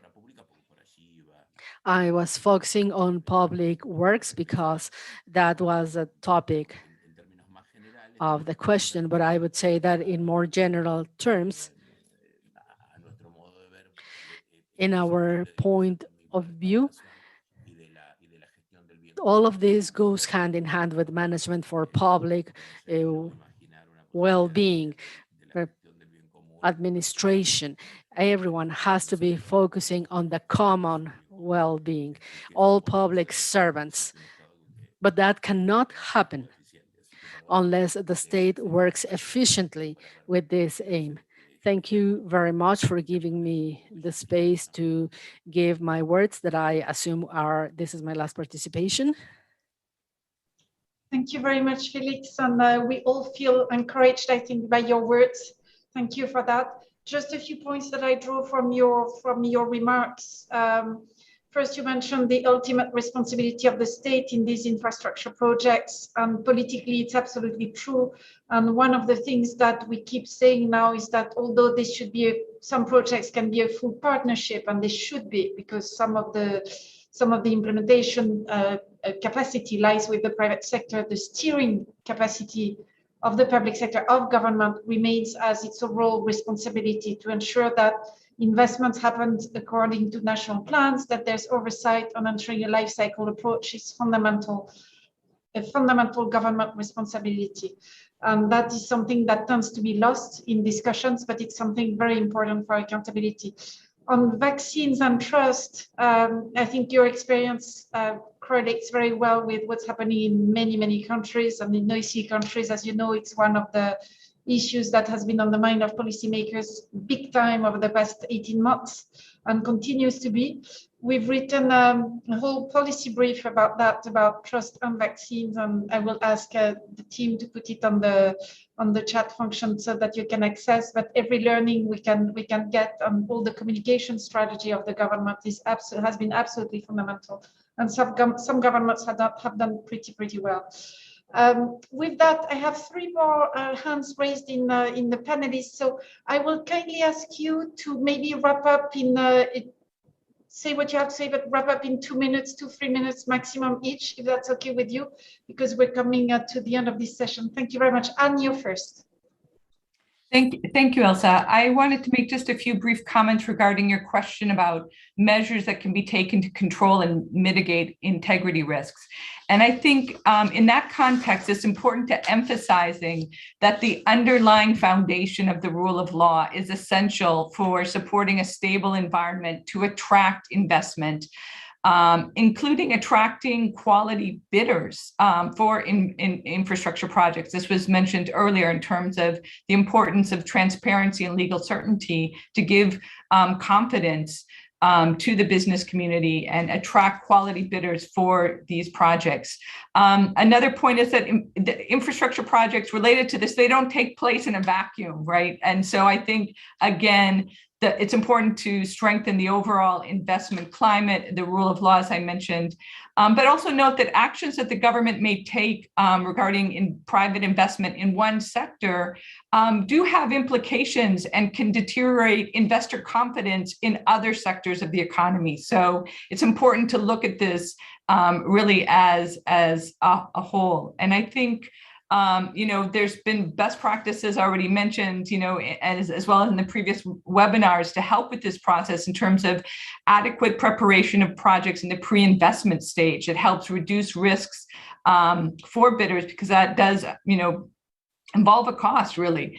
The design and structure of the concession documents for private-public partnerships with the appropriate, assignment of risks, how to promote procurement policies that do integrate a life cycle analysis and best value determination in a fair and transparent manner. So there's a whole lot of best practices around public procurement. I've already mentioned the work that we're doing to also promote digital tools, again, to promote greater transparency and efficiency in government procurement. So that clearly applies here to the public works sector. And I think all of this is so important because, with the pandemic, investments in infrastructure really have an opportunity to be transformational in terms of, both generating confidence, being a tangible demonstration of government's ability to deliver public services to their citizens, but also a tool for addressing inequality and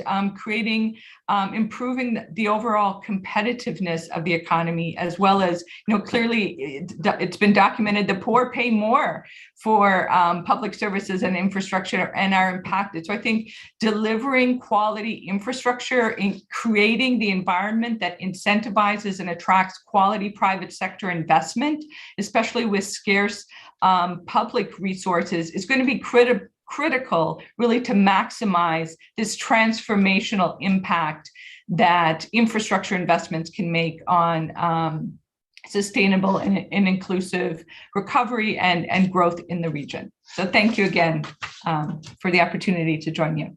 Thank you very much, Anne. I will quote you on 2 sentences, which I think is a very good sentence: is legal certainty for quality bidders, and then infrastructure projects do not take place in a vacuum. And we'd like to add one priority to yours, which is the green infrastructure and the transformational potential of the recovery for green. Now I think I have David, who's next with his raised hand. David, the floor is yours.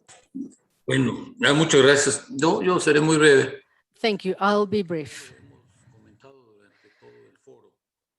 We have been talking about this throughout this event. So for me, the essential would be integrity, transparency, more transparency, institutional coordination.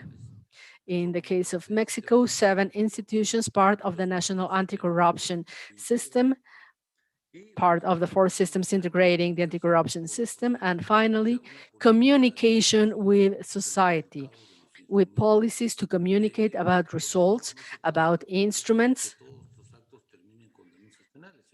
because the point is not to have complaints at the end of projects, but we must all, because we have to work on prevention, especially in countries with concurrent auditing, which is something we are presenting. That's all on my part, and it's been a pleasure to be here today.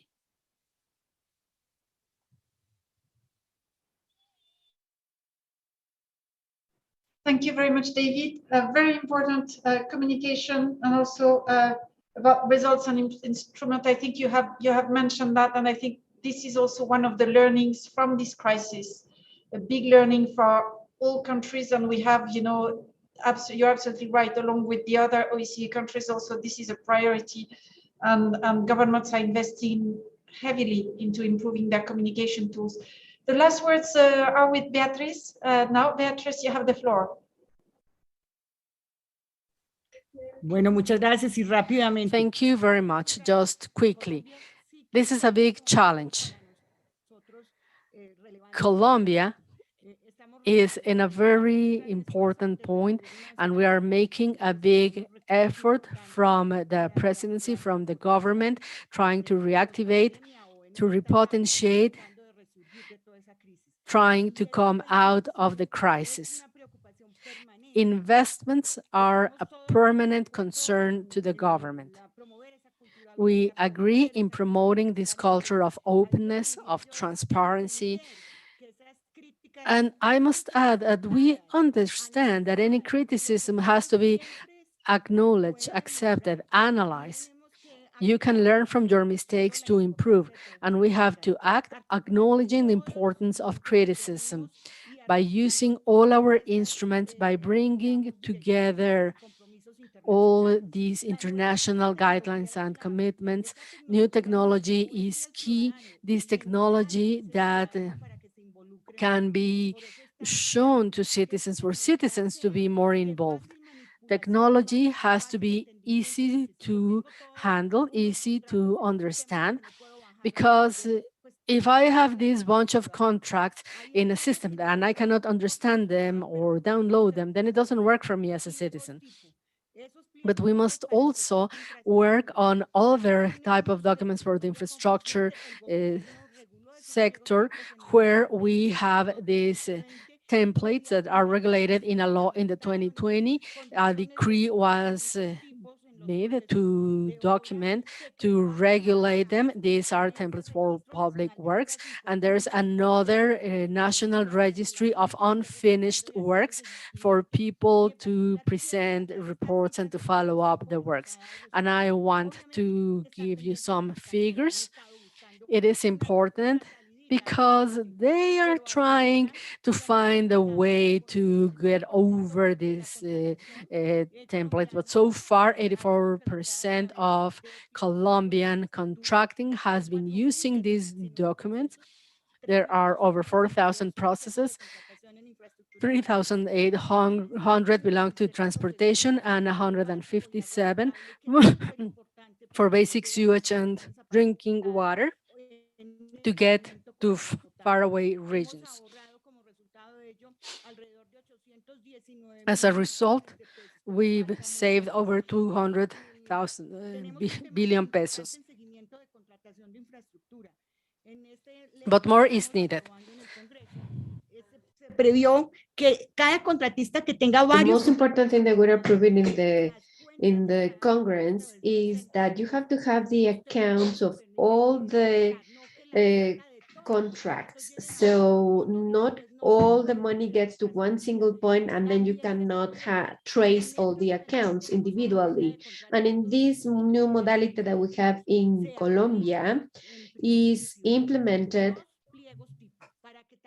first of all, the specific set of documents, and that allows to make a special hiring or contracting using this specific set or typical set of specifications for this agreement, and now more objective specification, because in these specifications that we have, we will follow them specifically. That's my additional remark. Thank you very much to everybody. I would like to thank all my fellow panelists and my regards from Colombia. We're doing a great effort, but we still have a long way to go to generate this change. Thank you.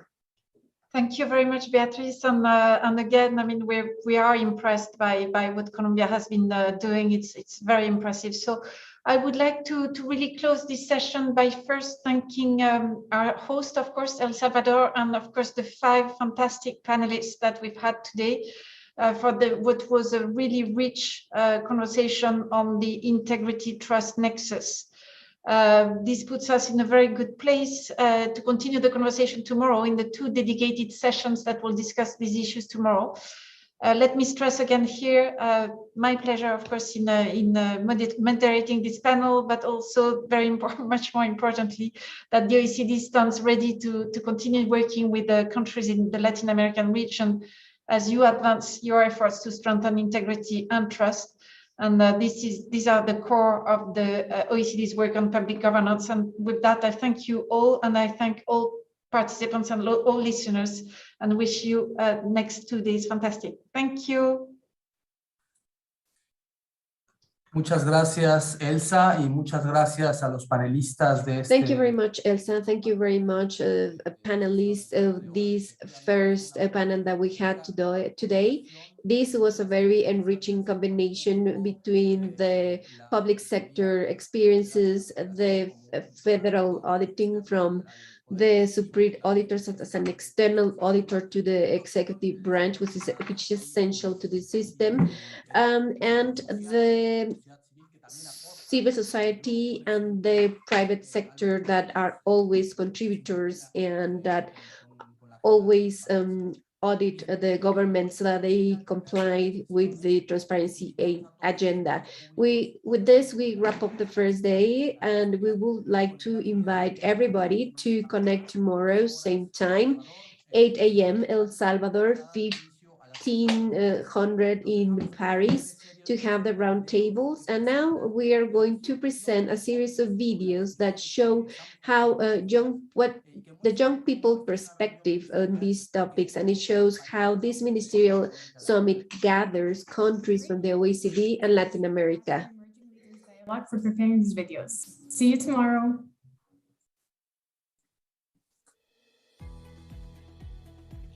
This summit allows us the opportunity to think about the present and the future of human ethics in today's technological world. Ethics is what makes us human. It cannot be replaced by any machine or any technology. Como sabemos, la democracia es un sistema político que As we all know, democracy is a political system that defends the sovereignty of the peoples and the right that they have to choose their governors. The corruption problems that we have in our region are big, but we think that it's possible to change that reality. In order to do that, we require very strong institutions that work with a lot of experience for the benefit of their people, that will verify that they comply with their tasks and activities. Democracy. It is a trait that needs to be present in both the government and the people. Exercising strong judgment to make decisions that are in the best interest of citizens is imperative to ensure leadership is aligned with ethical principles. If this is not followed, societies risk fracturing and democracy is weakened. En el marco de esta conferencia, hoy los quiero invitar a reflexionar. Within the framework of this summit, I would like to invite you to reflect upon open data for the government integrity. We know that information is knowledge, and even more is a right that we all citizens have. The opening of data from the governments is essential in order to have a real citizen participation in the decision-making process and also in the creation of public policies.